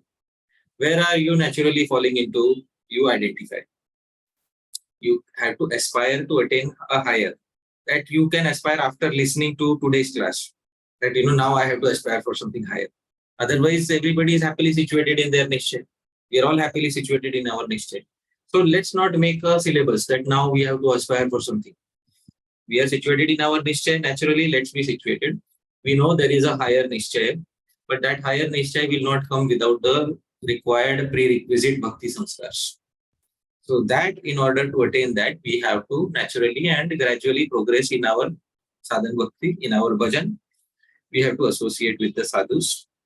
We have to acquire those qualities of the sadhus which which we can follow at our level of adhikar, our level of eligibility. Gradually, by maturity, by association with sadhus, by study of shastra, our maturity will increase. When our maturity will increase, we will acquire a higher level of niscaya. When we acquire a higher level of niscaya, obviously we will give up the lower level of niscaya. So, in this way, all levels of niscaya are good. It is not that it's not a race who will get there first, right? It's not a race. Wherever we are perfectly situated, that is our level of niscaya, and nobody is judging you about it. The purpose of the presentation is not to tell you, oh, look, you are not at the highest. This is not the purpose. The purpose is to tell you, whichever level you are, first is don't disturb others. Second is try to see the other levels of niscaya. Try to see the other levels of niscaya. See if there is something that can be done about improving, and take your time and follow the proper process. Naturally, it will happen. Many times I have said, unripe mango, kacha mango, you have to make it ripen. But the only way of ripening it is to ensure that it sticks to the tree. Otherwise, if you pull it down forcibly and beat it to a pulp, it will not become pakka mango. So this is the answer to your query. And how do we aspire for higher? You have to have a basic aspiration, but you will require the proper sadhu sangha, the guidance, and the required bhakti samskars to attain higher eligibilities. But whichever level you are in bhakti, you can perfect your life. You can go back to Godhead. Which Godhead will be determined by your nishtha, right? Which Godhead you go to will be determined by your nishtha. But certainly you will be able to go back to Godhead, all right? But if you want to go to Goloka Vrindavan, then you will need a specific type of nishtha. And without any cheating tendency, I have to tell you this. So that is what I have told you. I hope this satisfies your query. Be naturally situated in your nishtha. Try to improve by performing sadhu sangha. All right? Hare Krishna. Next we have Srinath Prabhu. Hare Krishna Prabhu. Hope all are well. Wonderful class, Prabhu. And my question is, like, my personal struggle in devotional practices is, like, I oscillate between who am I and who I am supposed to be. So, like, when we read Bhagavad Gita, it is said, like Krishna himself is saying, I'm a taste of water, etc. And then we also hear the school, like, realizations of elevated devotees, like they experience the separation from Krishna, like seeing everything, So my question is, what is a difference between false faith, suspension of disbelief, and faith? Because this is where my confusion lies. All right. So I'm a little Dhameshwar Prabhu, can you rephrase the query in a way that did you manage to get the query, Dhameshwar Prabhu? I think so. I think what Prabhuji was asking is, what's the difference between reaching beyond your means and kind of like suspending disbelief in something you don't have experience of? Okay. So how do we have an experience of something we don't currently have an access to? That is what he's No, trying to say. I think what I'm trying to say here is, like, all these information and knowledge we are getting is a top-down approach. Like you yourself said, we cannot use them as syllabus. We have to, who we are. And Right. these guidelines are what we should supposed to be. And if we take the example, like if my niscaya is, like I have to follow like Bhagavad Gita as the word of letter. Like I'm in Krishna, seeing Krishna in everything, seeing both in activities and also everything which is manifested in front of us. Like I am the taste of water, everything detailed in Krishna. So if I make a focal point of my niscaya, like this is, so if I step out of this school of thought, and if I hear the realization of elevated souls, they are suffering, really suffering from the separation of Krishna. They basically, Raganuga Bhakti and Prema Bhakti level up.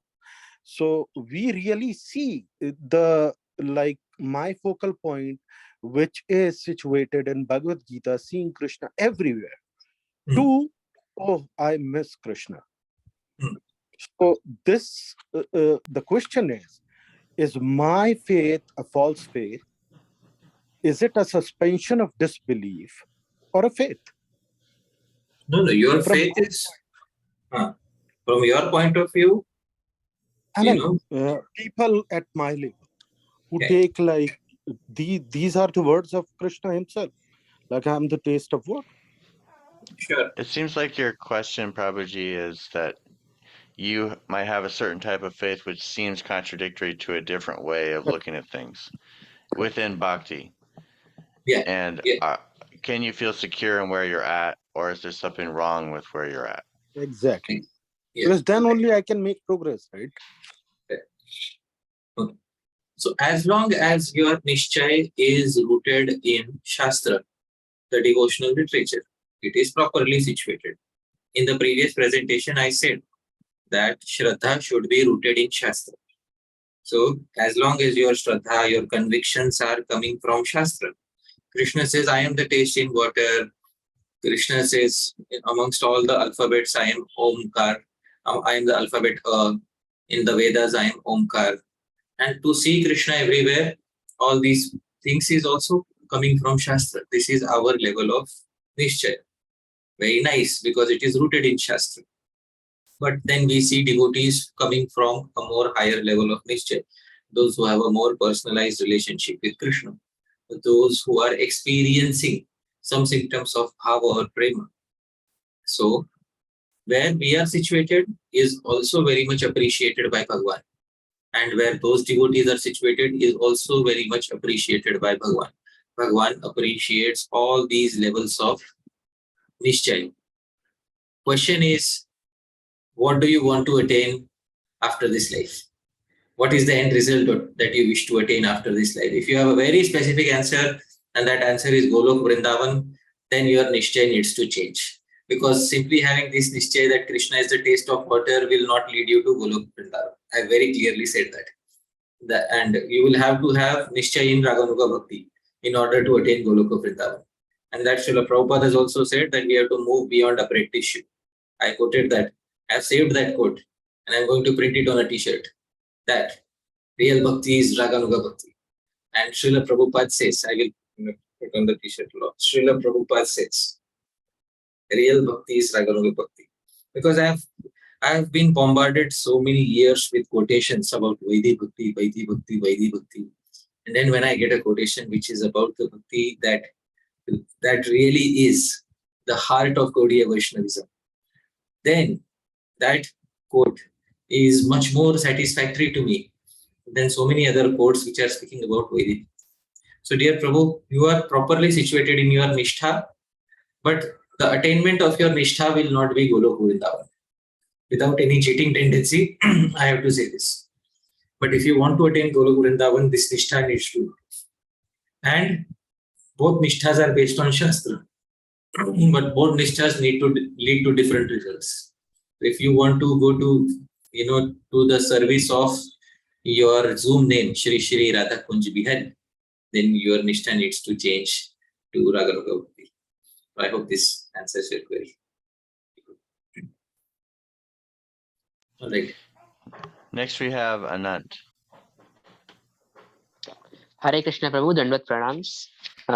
Thank you for a wonderful class. My doubt is that there is suppose a case where a certain devotee, after growing through a phase of bhakti, has kindled a desire of Raganuga Bhakti, following the footsteps of devotees of Vraj. But he has also a tinge of fear that likely I am still not on the platform of Anartha Vritti, because many devotees opine that unless and until we come to the platform of Anartha Vritti, we are not even qualified to begin to aspire for Vraj Bhakti or Raganuga Bhakti. They also sometimes quote the following statement in the Nectar of Devotion, chapter 16. I am reading it out. We must always aspire, however, that such eagerness to follow in the footsteps of the denizens of Vraj is not possible unless one is freed from material contamination. In following the regulative principles of devotional service, there is a stage called anarthnivritti, which means the disappearance of all material contamination. Sometimes someone is found imitating such devotional love, but factually he is not freed from anarthas or unwanted habits. It has been seen that a so-called devotee proclaims himself a follower of Nanda, Yashoda, or the gopis, while at the same time his abominable attraction for mundane sex life is visible. Such a manifestation of divine love is mere imitation and has no value. Therefore, in the beginning, everyone should strictly follow the regulative principles of devotional service according to the injunctions of the scriptures and the spiritual master. Only after the stage of liberation from material contamination can one actually aspire to follow in the footsteps of the devotees in Vrindavan. Could you please clarify this doubt, Prabhu? Sure, Thank you very much. 100%. 100. Let's tackle the query. And many devotees have asked this query in the past to me. Actually, some people hear others glorifying Raganuga Bhakti, and then they develop a natural desire, or I also want to follow. And then there comes another devotee who tells them, unless you are completely purified from material desires, you are not eligible to follow Raganuga. So then the query arises that what comes first? Does performing Raganuga Bhakti relieve you of material desires, or does relief from material desires lead you to Raganuga Bhakti? What comes first? So in the Srimad Bhagavatam, it is very importantly stated. There is a verse at the end of the 5 chapters of Rasa, and I would like you read a long section from Bhakti Rasamrita Sindhu. So I'd like you to read this verse from the 10th canto of Srimad Bhagavatam. I will pull out this verse. This is from 10:33-39. I will share the verse, and this verse is Vikriditam Vrajabadhu Biridam Chavishnu Shraddhan Vito Vishradayadath Varnayedyah Bhaktim Param Bhagavati Pratilabhya Kamam Hridrogamashvapahinotyach Renant Hiraha. So once again, we will, Rameshwar Prabhu, can you please unmute him so that he can read the translation? Yes. Hold on. Where did he go? Yes, Prabhu, please read.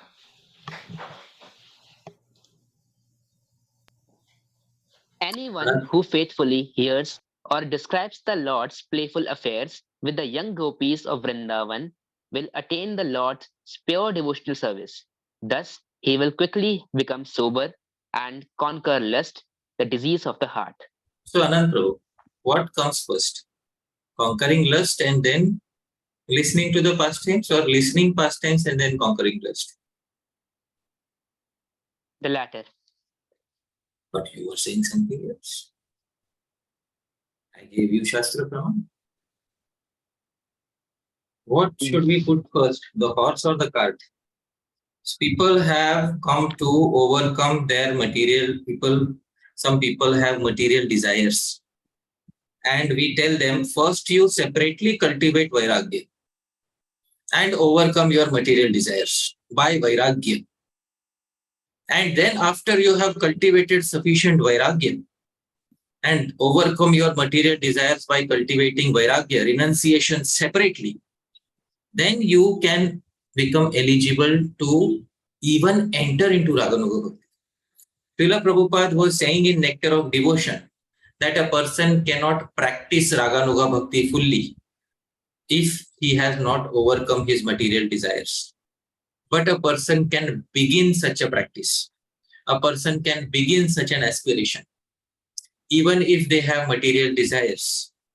But by following the process faithfully, hearing faithfully from the proper sources, will ensure that the sadhaka becomes pure.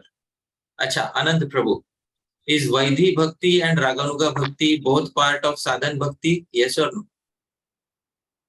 Yes, Prabhu.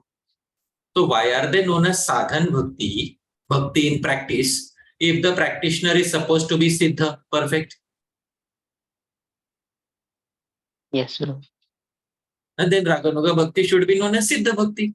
It should not be known as Sadhan Bhakti. The very fact that Raganuga Bhakti is known as Sadhan Bhakti is because the person is a sadhaka, is a practitioner, is an aspirant. If he was a Siddha, then Raganuga Bhakti should have been known as Siddha Bhakti. What you are speaking about is Ragatmika Bhakti. One cannot become a resident of Vrindavan, an actual resident of Vrindavan, until and unless one is fully purified of material desires. But one can aspire to follow in their footsteps, even though one may not be fully purified. And in such aspiration, if one follows the correct path, one will be quickly purified of all diseases, including lust. So placing artificial obstacles before devotees who are aspiring for Raganuga Bhakti is not according to the Shastra. Shastra itself says that lust is conquered not by separate renunciation. Lust is conquered fully only by hearing Bhagwan's pastimes. The 4th verse of the 10th canto is also testimony to this fact. Nivritta tarshay rupagiyamana avauchhadat shrotra manubhirama ka uttama shloka gunanuvadat puman virajyeta vina pashubhnat. Very nice verse. Once again, Prabhuji, the verse is in front of you, 10.1.4. Ananta Prabhu, please read the translation. Yes, Prabhu. Glorification of the Supreme Personality of Godhead is performed in the Parampara system. Right. That is, in it is the conveyed. Parampara system, it should be performed in the Parampara. You should hear it from a proper Parampara, not from a person who is spurious in his knowledge of the Parampara. He should receive it from a Parampara. So whomsoever you are listening about Raganuga Bhakti from should be a person in Parampara. Please continue. That is, it is conveyed from spiritual master to disciple. Such glorification is relished by those no longer interested in the false, temporary glorification of this cosmic manifestation. All right, wait. Such glorification is relished by those who are completely free of material desires. That's the point you were speaking about. It is relished. It is fully practiced by those who are free from material desires. What about those who are having material desires? Next, please read the next sentence.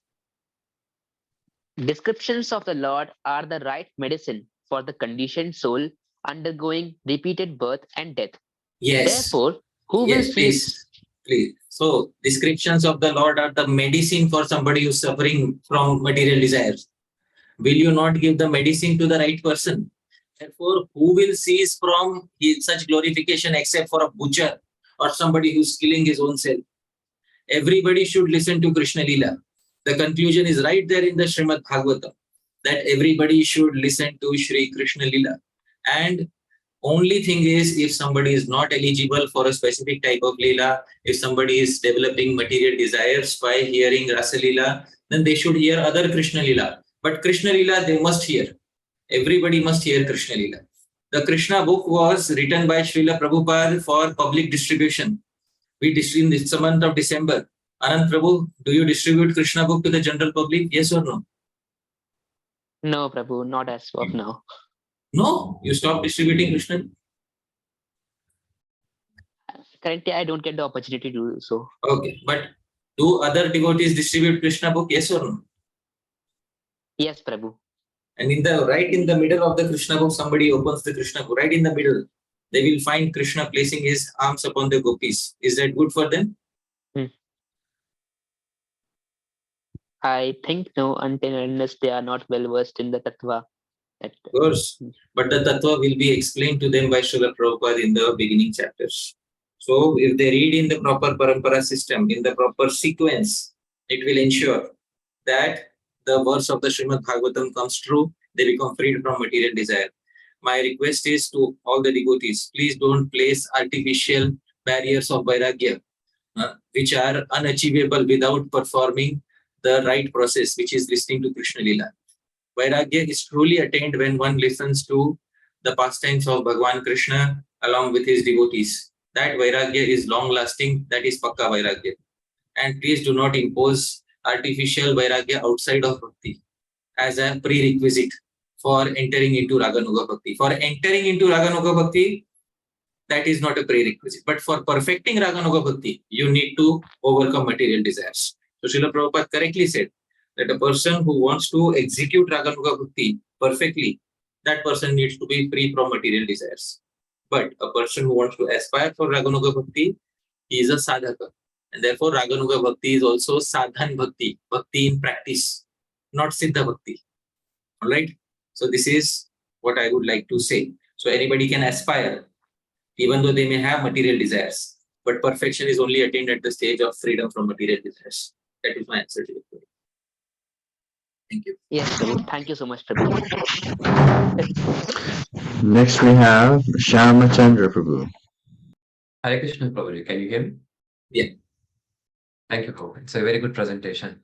So my question is that it is said that the Uttamadhikari is the one who is expert in the Bhakti Shastras, logic and reason, and has firm and mature and unbreakable faith in the Bhagavan Sri Krishna. So my question is that if someone is only well versed in Prabhupada books alone, can we say that the devotee has adequate knowledge and well equipped to be an Uttamadhikari and go back to Goloka Vrindavan, or does he needs to read more Bhakti books beyond Prabhupada books to achieve that platform? If so, what are those additional books, and at what point can we conclude that he has enough knowledge? Right.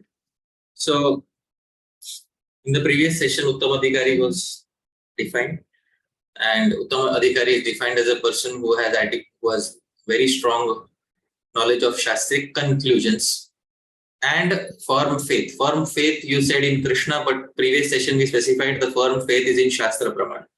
That was specified in the previous session. Now, if somebody, your question is somebody only reads Srila Prabhupada's books, is that necessary? If somebody reads Srila Prabhupada's books, he will himself get an instruction from Srila Prabhupada that he should read the books of other acharyas. I will share a quote from Srila Prabhupada's own books, and you can read the quote, Prabhuji, where Srila Prabhupada is speaking about the serious student, Thameshwar Prabhu. You can kindly unmute Prabhuji, and so that he can read the quote. I am sharing this from 1.1.1 of Srimad Bhagavatam. Kindly read this entire section, Prabhuji. Yes, Shri.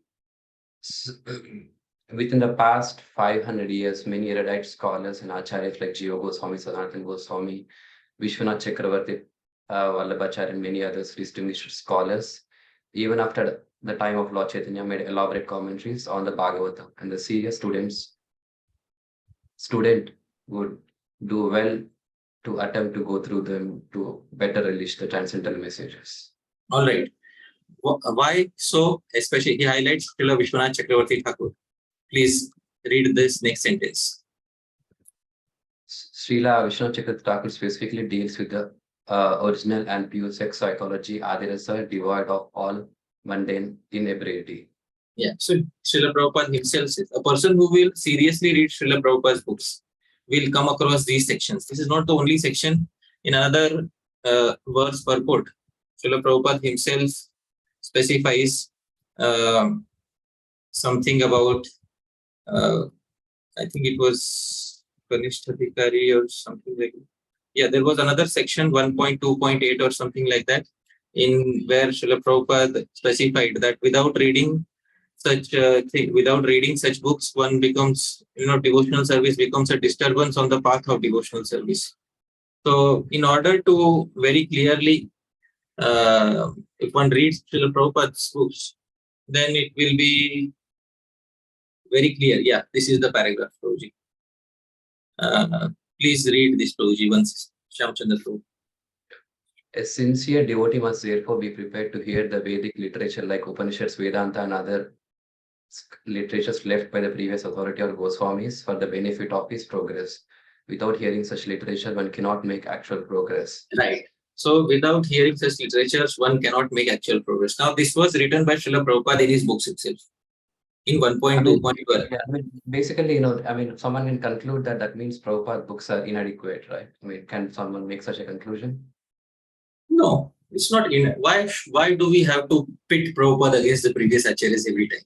Why don't we see them as complementary to each other? The problem is many devotees pit Srila Prabhupada against the previous acharyas.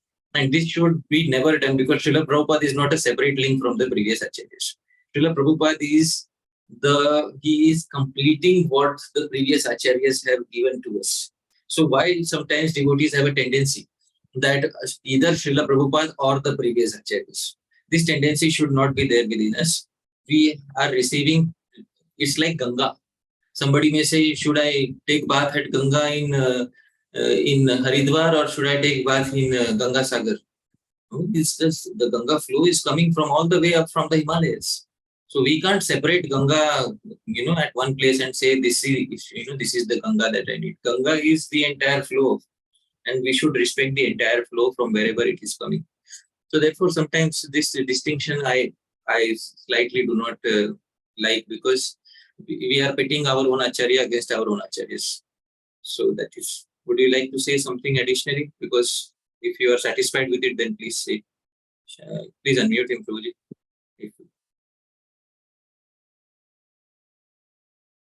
Yes, are you unmuted? Yeah. Yes, true. I think this explanation should be good for now. Thank you. Yeah. Thank you. Correct. Okay, we've actually reached our official end, and we have a lot of questions left. I don't think we have time for all of them. What would you like to do, Prabhuji? I think I would like to take queries which are related to this specific session, if you have the time. But if you don't have the time, then we will end. Yeah, we can gladly continue. And if you have a question that's not directly related, or it's about previous texts, a lot of questions have been answered in previous sessions. Like last week, we discussed that exact same question about reading previous acharyas versus only Srila Prabhupada. So a lot of resources are there. Next we have Nila Chala Chandrika Mataji. Hare Krishna Prabhuji. Thank you. Thank you, Dameshwar Prabhuji, for organizing this. I just wanted to ask, like, if a devotee is in a rag anugam bhakti, but in devotee songs, he does not feel what he's looking for, something which feeds his strong aspiration for the highest niscaya, as you explained. It feels that he does not fit in some circle of devotees. And they say, he does not follow, he is not even following any regulations, and then he's left alone. He's searching, but he doesn't know what to do. So what? You're describing the condition of Gop Kumar. That's what Gop Kumar felt with many devotees, right? He was progressing ahead and ahead. And Gop Kumar did not feel, he felt like a misfit amongst most of the devotees until he reached Goloka Vrindavan. Then he felt like a complete fit. Now I found my tribe. That's what Gop Kumar felt when he reached Goloka Vrindavan. So you may feel like that. Don't be nervous about feeling like that. It's a very natural feeling that different devotees who are not sajatiya, who are not of your vasana, bhakti vasana, will obviously try to, portray you as somebody who's not following the correct path. It's okay. You don't have to get disturbed, because our Shraddha is rooted in Shastra Pramana. Our Shraddha is rooted in the most unshakable source. Therefore, without getting disturbed and not disturbing others, that is a devotee who is very dear to Bhagavan. In the Bhagavad Gita, there is a very nice verse about that. I will quote that verse from the Bhagavad Gita, that he who does not disturb others and he who is not disturbed by others, that person is considered to be, the best amongst all the devotees. Let me try to find that verse here. This is 12th chapter, verse number 15. Yasman no dvijate loko Lokan no dvijate chayah. Harsha marsha bhayodvegair mukto yah sacha me priya. Yasman na udvijate loko. Lokan na udvijate chayah. So Mataji, please read the translation. He by whom no one is put into difficulty and who is not disturbed by anyone, who is equipoised in happiness and distress, fear and anxiety, is very dear to me. 100%. Okay, so don't disturb others, don't get disturbed by others. You will be very dear to Bhagavan. But follow a nishtha which is recommended in Shastra. As long as you are following a nishtha which is recommended in Shastra, don't disturb others and don't become disturbed by others. That's what. Like my Guru Maharaj used to say this, because many people used to come and try to disturb him. This is something I learned from my Guru Maharaj. My Guru Maharaj's choicest limb of bhakti was reading and discussing Srimad Bhagavatam. Those who were with him in his brahmachari days, the devotees, disciples of Srila Prabhupada who were with him in his brahmachari days, they recall that this devotee used to study Srimad Bhagavatam for 8 hours straight, sitting in one position. Like he will sit and read Srimad Bhagavatam after his morning japa, he will sit and read Srimad Bhagavatam, then somebody will come bring prasadam, he will only turn like this and he will honor prasadam, and then he will wash his hands in the plate itself, keep the plate aside, then he will turn back and read Srimad Bhagavatam for a few more hours. So this was his limb of bhakti. How many devotees used to come and disturb him because they don't like this. How can he read Srimad Bhagavatam so much? My Guru, as if it is a non-devotional activity. So many people used to come and try to disturb. So my Guru Maharaj used to say something in Hindi, which I will tell you. Iskan se suno, iskan se nikalo, or iskan mein raho. Yeah. So iskan means this year, and iskan means this year. So iskan se suno, here from this kan, from this year. Iskan se nikalo, take it out from this kan, this year. And iskan mein raho, stay in iskan. So that is what one should do. Stay in the society and don't get disturbed by what other people are saying. People will come with all sorts of convictions to us, with all sorts of strong convictions to us. Be calm and situated in the Shastra Praman and follow one limb of bhakti nicely. Sadhu Sang, Nam Kirtan, Bhagavad Shravan, Mathura Vas, Shri Murti Sevan. You may be doing one limb nicely, Shastra supports you. So Shastra is very broad-minded. Shastra could have narrow-mindedly said, only read Shastra. But Shastra is very broad-minded. Shastra has given support to all prominent limbs of bhakti.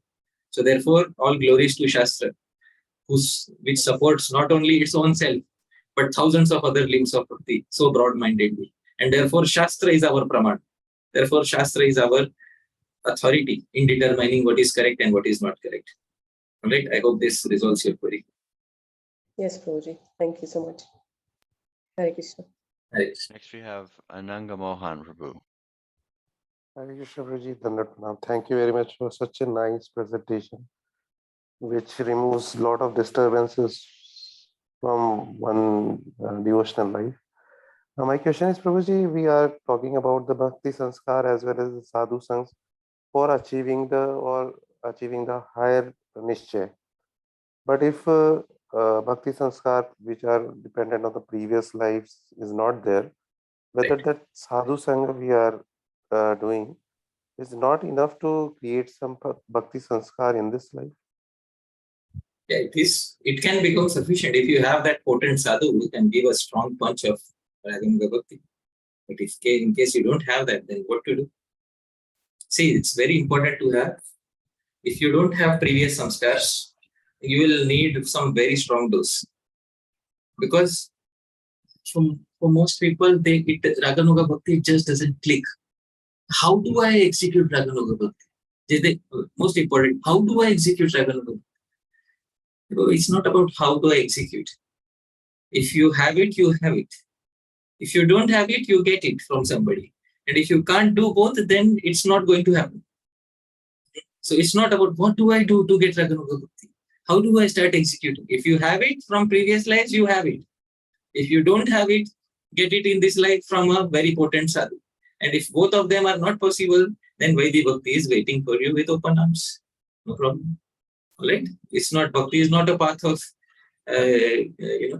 Yeah, bhakti is not a path of dejection that no, bhakti is not for you. Bhakti is for you. Vaidhi bhakti is for everybody who is not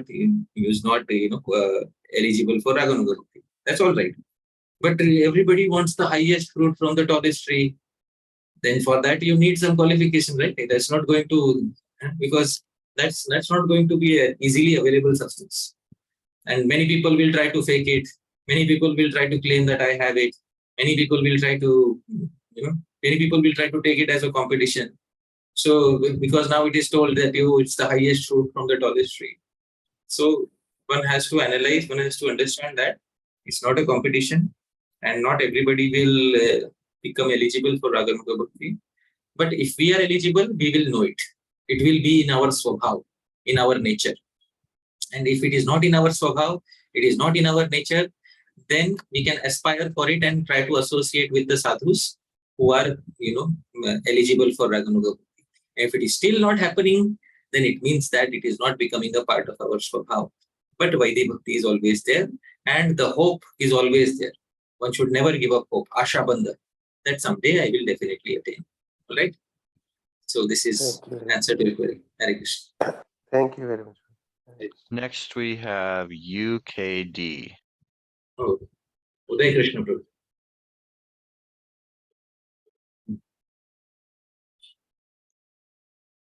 Please unmute. Uday Krishna Prabhu, you need to unmute yourself. Yes. Yes, Hare Prabhu. Krishna Prabhuji. My pronouns. जी प्रभु प्रभु जी बहुत very wonderful class and very enlightening, and I have two questions. One is from Bhajan Rahasya of Srila Bhaktivinoda Thakura. When I found in every chapter, in end of every chapter, that Srila Bhaktivinoda Thakura is something he is inspiring for Raganuga Bhakti. That there are several chapters like Prathamyam Sadhan, Dvitiyam Sadhan.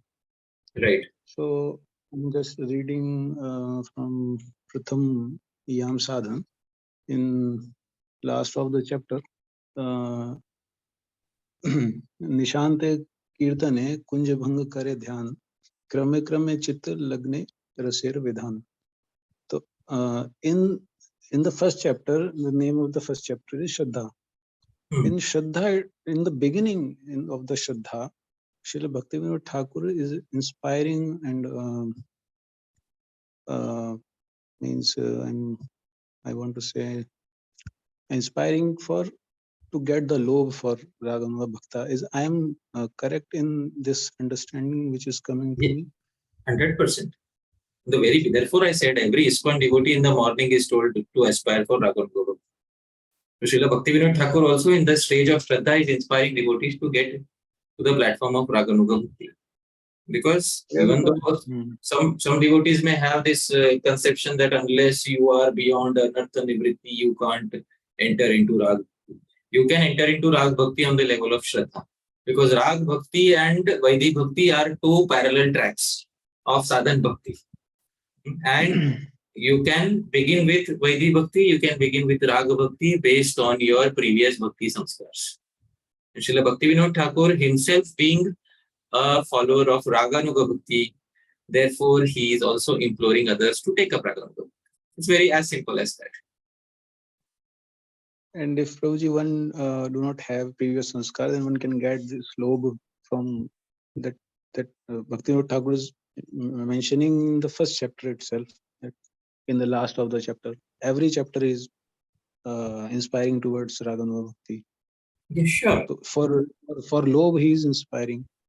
Yeah, sure. So one can try to get lobha, but there is no mechanical formula for lobha. Srila Rupa Goswami has said this: Krishna Bhakti Rasa Bhavita Matihi Kriyatam Yadi Kutopi Labhyate Tatra Laulyam Api Mulyam Ekalam Janma Koti Sukritairna Labhyate. The lobha is the only price. Intense eagerness for attaining the mode of a Vrajavasi is the only price. But if one does not, but this price is not attained by any sort of pious activities over millions of births. There is no fixed formula for attaining lobha. Therefore, even though Srila Bhaktivinoda Thakura has given a framework, but because since Raganuga Bhakti is not a mechanical process, so even though Acharyas give frameworks, you don't exactly see the result coming out of it. Many people still remain Vaidhi Bhaktas. That's because Lobha is not based on a mechanical formula, and we cannot, there will never be a mechanical formula for Lobha, and that is the best thing about it, that there will never be a mechanical formula for Lobha. Everybody will have to think and use their brains and apply their hearts at the right place in order to develop Lobha, and that is the best thing about it.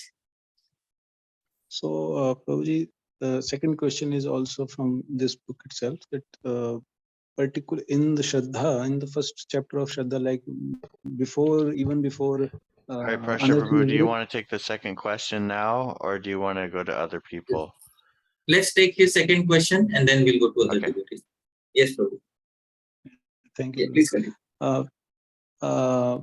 In Shraddha, from before Anartha Nivritti, Bhaktivinoda Thakur is mentioning this. So, particular Kunja Bhang Lila is mentioning Nishant Kunja Bhang Lila. In Shraddha, that particular chapter should be heard, or should one can read from the scriptures. Not all the part of Ashtakali Lila, only Nishant Lila. Right. Specific pastimes for sadhakas on specific stages. But that's a bhajan pranali. But the thing is, if you have the blessings from gurus and Vaishnava Janas, you can definitely try to follow it. But the thing is, other gurus and other Vaishnavas may not recommend this book for their followers. So as long as the book is recommended by our guru and our senior Vaishnavas, we can definitely go ahead and read it, because it is our nishtha. At the end of the day, it is our nishtha. Now, some other devotees may have a different type of nishtha. Some other devotees may have a nishtha that simply if you do this other service in the temple, you will perfect your life. So they have that nishtha. They have their nishtha. If you try to go and tell them, well, unless you read Bhajan Rahasya, you won't go to Goloka Vrindavan. My goodness, they will be disturbed. So our job is not to disturb others. Bhajan Rahasya is one manual. There are many other manuals. So Krishna Bhavanamritam or many other Ragvartma Chandrika, many other manuals are there. So it's good that you're following a manual to attain a higher stage and you're aspiring for Shakti. But Raganuga Bhakti cannot be institutionalized. That's what I've been trying to say many times. We can't have thousands of people following Raganuga Bhakti. That defeats the very purpose. Because if thousands of people start following Raganuga Bhakti, the rarity of Raganuga Bhakti has to be there. So not everybody gets the highest fruit from the tallest tree. Vaidhi Bhakti is the general Bhakti in which we should encourage everybody. Rag Bhakti should remain special, and it should remain for those who are qualified and eligible, those who overcome the difficulties in their lives, in their philosophical difficulties in their mind, who are able to firmly fix themselves on the path, and who have the required previous bhakti samskars to become eligible for Raga Bhakti. So therefore, general public prachar of Raga Bhakti, that you follow this manual or that manual, may not go well with the general society of devotees. But it's very good that you have Shraddha in Srila Bhaktivinoda Thakur's Bhajan Rahasya Sadhuvad. My Sadhuvad to you. Thank you. Thank you, Prabhu. Hare Krishna. Next we have Abhimanyu. Hare Krishna, Prabhu. Prabhu, what is the the person who is having lobe? What is the symptom of that person? How can we understand that a person is having lobe? We don't have, that person himself will understand. Why do we need to understand somebody else? That person himself will understand, because he will have a very strong desire to follow in the footsteps of a specific Vrajavasi. So Lobha is, see, one thing is, Lobha Raganuga Bhakti is an internal cultivation. So it is not, we can't give anybody a certificate of Raganuga. Like today, Thameshwar Mahaprabhu Das is henceforth certified. He took the Raganuga Bhakti course and is now certified to perform Raganuga Bhakti. We can never do like this. Never. We can do this with Vaidhi Bhakti. Nameshwar Mahaprabhu, he learned all the rules of Bhakti Rasamrita Sindhu. He learned the 64 leaves. And now, according to rules of Shastra, he is eligible to perform Vaidhi. This certificate can be given by an institution. But the certificate of Raganuga Bhakti can neither be given by an individual nor by an institution. Somebody who has lobe will understand it within his or her heart that I am getting strongly attracted to the specific mood of a specific Vrajavasi. Now, you are asking a question. Let me ask you a question. How do you know that a certain person is experiencing romantic love? So this is a certain person experiencing romantic love because that person knows within his heart that I am experiencing romantic love. It's not for a third person to understand. That person himself or herself experiences it, and then some symptoms are there. They will be hearing specific pastimes. They will be attracted to Krishna Lila, to specific pastimes. The Rupa Goswami has described in Bhakti Rasamrita that they will be doing these things. They will show little less interest in anything that goes against their spontaneous listening of Krishna Lila. So Srila Bhaktivinoda Thakura gives an example. Let me give an example of this. He says when a devotee gets newly initiated, Brahmin initiated, he gets his sacred thread.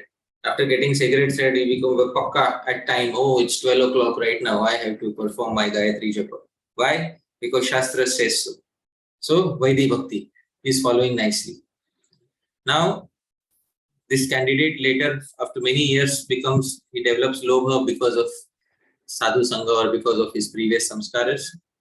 Then he is sitting in a Bhagavad Katha. He is sitting in a Katha where Bhagwan Krishna's Lila is being described. He is very happy hearing Krishna's pastimes, but it is 12 o'clock in the afternoon. And the time for performing Gayatri is passing. So will this devotee get up from the Katha and stop listening to Katha and perform his Gayatri? Or will he continue listening to the Katha and perform Gayatri later? Srila Bhaktivinoda Thakura says, when one's aspirations are towards Raganuga Bhakti, Lobha, one will continue listening to the Katha and perform the Gayatri Japa later. So this very simple example I am giving you. Some external symptoms can be seen, but ultimately the person himself will know that I am experiencing Lobha. That is my answer to your query. Next we have Bishwadeep. Prabhuji, is there time to answer the previous question, or I will ask the doubt from this class? This class doubt are good. So because your other doubt is related to Shri Krishna Samhita. And that doubt we can discuss in a personal conversation. Right? Yeah, of course. So Prabhuji, you told that if somebody has little bit also lust, means if he has lust, he can at least start Raganuga. No, start aspiring for Raganuga Bhakti. Not you can start aspiring for it. That's why I used a very specific term. You can start aspiring. He will only be able to start once he has lobha. Not that anybody today I decide I want to start. It's not that it's on my decision. There is a prerequisite for Raganuga Bhakti. That prerequisite is lobha. And somebody may have lobha, but still he may have material desires. He can start Raganuga Bhakti. But perfection will be attained when material desires are vanquished and he attains a spiritual body. So that is what it is. So what is the difference between what people say Sahajiyas and means? Sahajiya, what is the meaning of the term Sahajiya? The meaning of the term Sahajiya is easy goer. Literal English meaning of the term Sahajiya is easy goer. Srila Bhaktivinoda Thakura used to say that we are all in that way Sahajiyas because we have chosen the easiest path. What is the easiest path? Bhakti. Instead of taking Gyan or Karma, the difficult path, we have chosen the easy path. The term which you are looking for is not Sahajiya. The term which you are looking for is Prakrita Sahajiya. That was the term. I hope I am correct. The term which you were asking was not Sahajiya, but Prakrita Sahajiya. Am I correct? Yeah. So there is a term called as Prakrita Sahajiya. So Sahajiya we all are because we all have taken to the Sahaj path. We have taken to Bhakti, the easiest path. So Sahajiya all of us are. But what is Prakrita Sahajiya? Prakrita Sahajiya is one of the Apasampradayas listed by Srila Bhaktivinoda Thakura. Now, Prakrita Sahajiya, what does such a person do? Such a person thinks that Bhagavan's Lila, Krishna's Lila is Prakrita, is nothing but material, is same as my Lila. So he imitates that Lila in his life, because that is what is called as Prakrita. Prakriti means material world. So Prakrita means materialistic Sahajiya. So materialistic Sahajiya is what we don't want to become. Otherwise, Sahajiya we all are. We are following the natural Sahaj Samadhi paths. Srila Bhaktivinoda Thakura said. So Prakrita Sahajiya means somebody who thinks that Radha Krishna's pastimes are anyway material. So Krishna can manifest in my body also. Somebody may think like this. And Radha may manifest in the body of my partner or spouse. And then thinking like this, they think that interactions of lust between themselves and their spouse or their partner are somehow connected to the divinity. So this becomes known as Prakrita Sahajiya. Now this term has been so much abused, Sahajiya, that anybody who doesn't agree with me can be called as Sahajiya today. This term has been heavily abused in the institution today. Because anybody who doesn't follow my style of performing bhakti becomes Sahajiya. Anybody who doesn't distribute 1,000 books in just reading the books, Sahajiya. Anybody who is not chanting a specific number of rounds that I like, Sahajiya. So the term has been heavily misused and abused in today's day and age, because people like to throw pejorative terms around, just like we sometimes throw the pejorative Mayavadi. Anybody who has even a slightly different philosophy, we start, oh, he's a Mayavadi. But first understand what is Mayavadi. First, at least understand what is the Purva Paksha, rather than just jumping up and calling everybody a Mayavadi. So, first we should understand what is the exact meaning of a Sahajiya. Sahajiya we all are. Prakrit Sahajiya is the term used by Srila Bhaktisiddhanta Saraswati Thakura and Bhaktivinoda Thakura, which is one of the upper sampradayas listed by Srila Bhaktivinoda Thakura. A person who imitates Radha Krishna Lila in material life and thinks that this is somehow spiritual is known as Prakrita Sahajiya. This was a problem during their time, prominently during their time. Even today this problem is there. You will see some people dressed up in sarees, and although they are masculine in their body, you will see some people dressed up in sarees and they will be performing some Radha Krishna Lila, thinking that somehow this is spiritual. And then this is what is called as Prakrita Sahajiya. So this term should be used in its proper context and in its proper domain. Over application is also a fault. Under application is also a fault. We have over applied the term. Ati Vyapti is the Ati Vyapti. Over application of the term becomes a fault. And it has become so with this particular term. Right? So that is my answer to your query. One small doubt that can we come back to you after there is one or two more devotees? Next we have Radhikeshwari Mataji.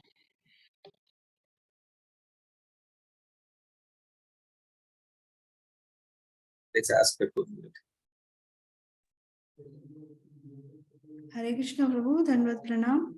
Prabhu, you are referring to previous bhakti samskaras again and again. So what do you specifically mean by that? Previous association in previous lives with sadhus who were inclined to Raganuga Bhakti. Oh, yes, Prabhu, got it. Thank you, Prabhu. Also personal execution of Raganuga Bhakti in previous lives. So both these things are being referred to. Okay. So there are two, Dipayan Prabhu and Vishwadeep Prabhu. We'll take Dipayan Prabhu's question. And Vishwadeep Prabhu, if you have a query about the same talk, then we can take it up. Otherwise, if it's about a different talk, then we'll take it separately. Yeah, Dipayan Prabhu.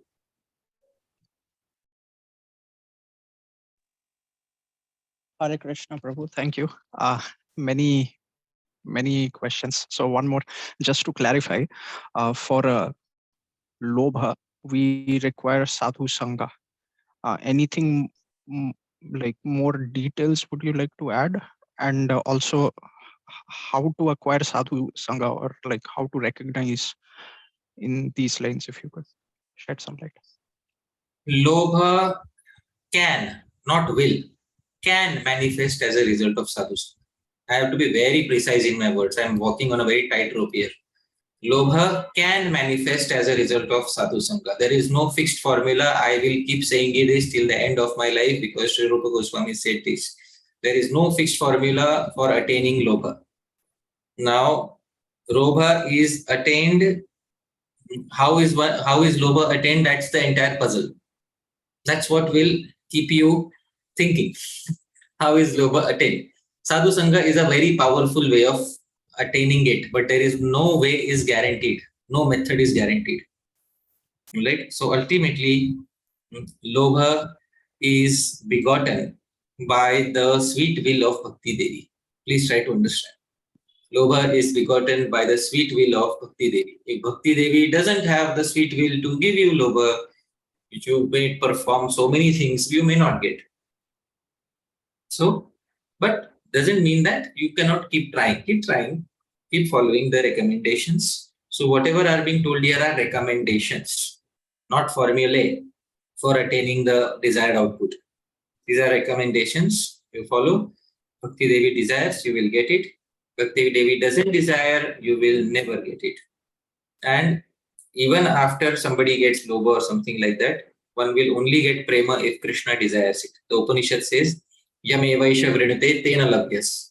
Tasyesha atma vibrinate tanum swam. Only somebody whom Krishna selects will be the candidate to whom Krishna will reveal himself. And to that person only Krishna will reveal his own body, his own divine spiritual form. So people or devotees trying to figure out formulae for progress and how do I do this and this step 1 and step 2 and then step 3 and step 4, and it's a good thing to have a framework, but at the same time perfection in bhakti is not exactly about following a framework diligently. It's about much more than that. So it requires spontaneity. Right? Thank you. Okay. So I think new hands are being raised as I am answering existing queries. If this continues, then I will never be able to finish the question and answer sessions. There's I think a lobha for your association, Prabhuji. So I think Abhimanyu Prabhu, is there something which is very urgent or can you ask it later? Yes, sure, Prabhuji. I will ask it later. Yes, sure. Thank you, Prabhu. And Vishwadeep Prabhu, is there something very urgent or is there something short you want to ask or something elaborate? Short, very short. Right. Where do we get the hierarchy that is given in the class? Different level of niscaya. Wow. Now that's a very good question. Where do we get the hierarchy? How did I arrive at the hierarchy that I specified today?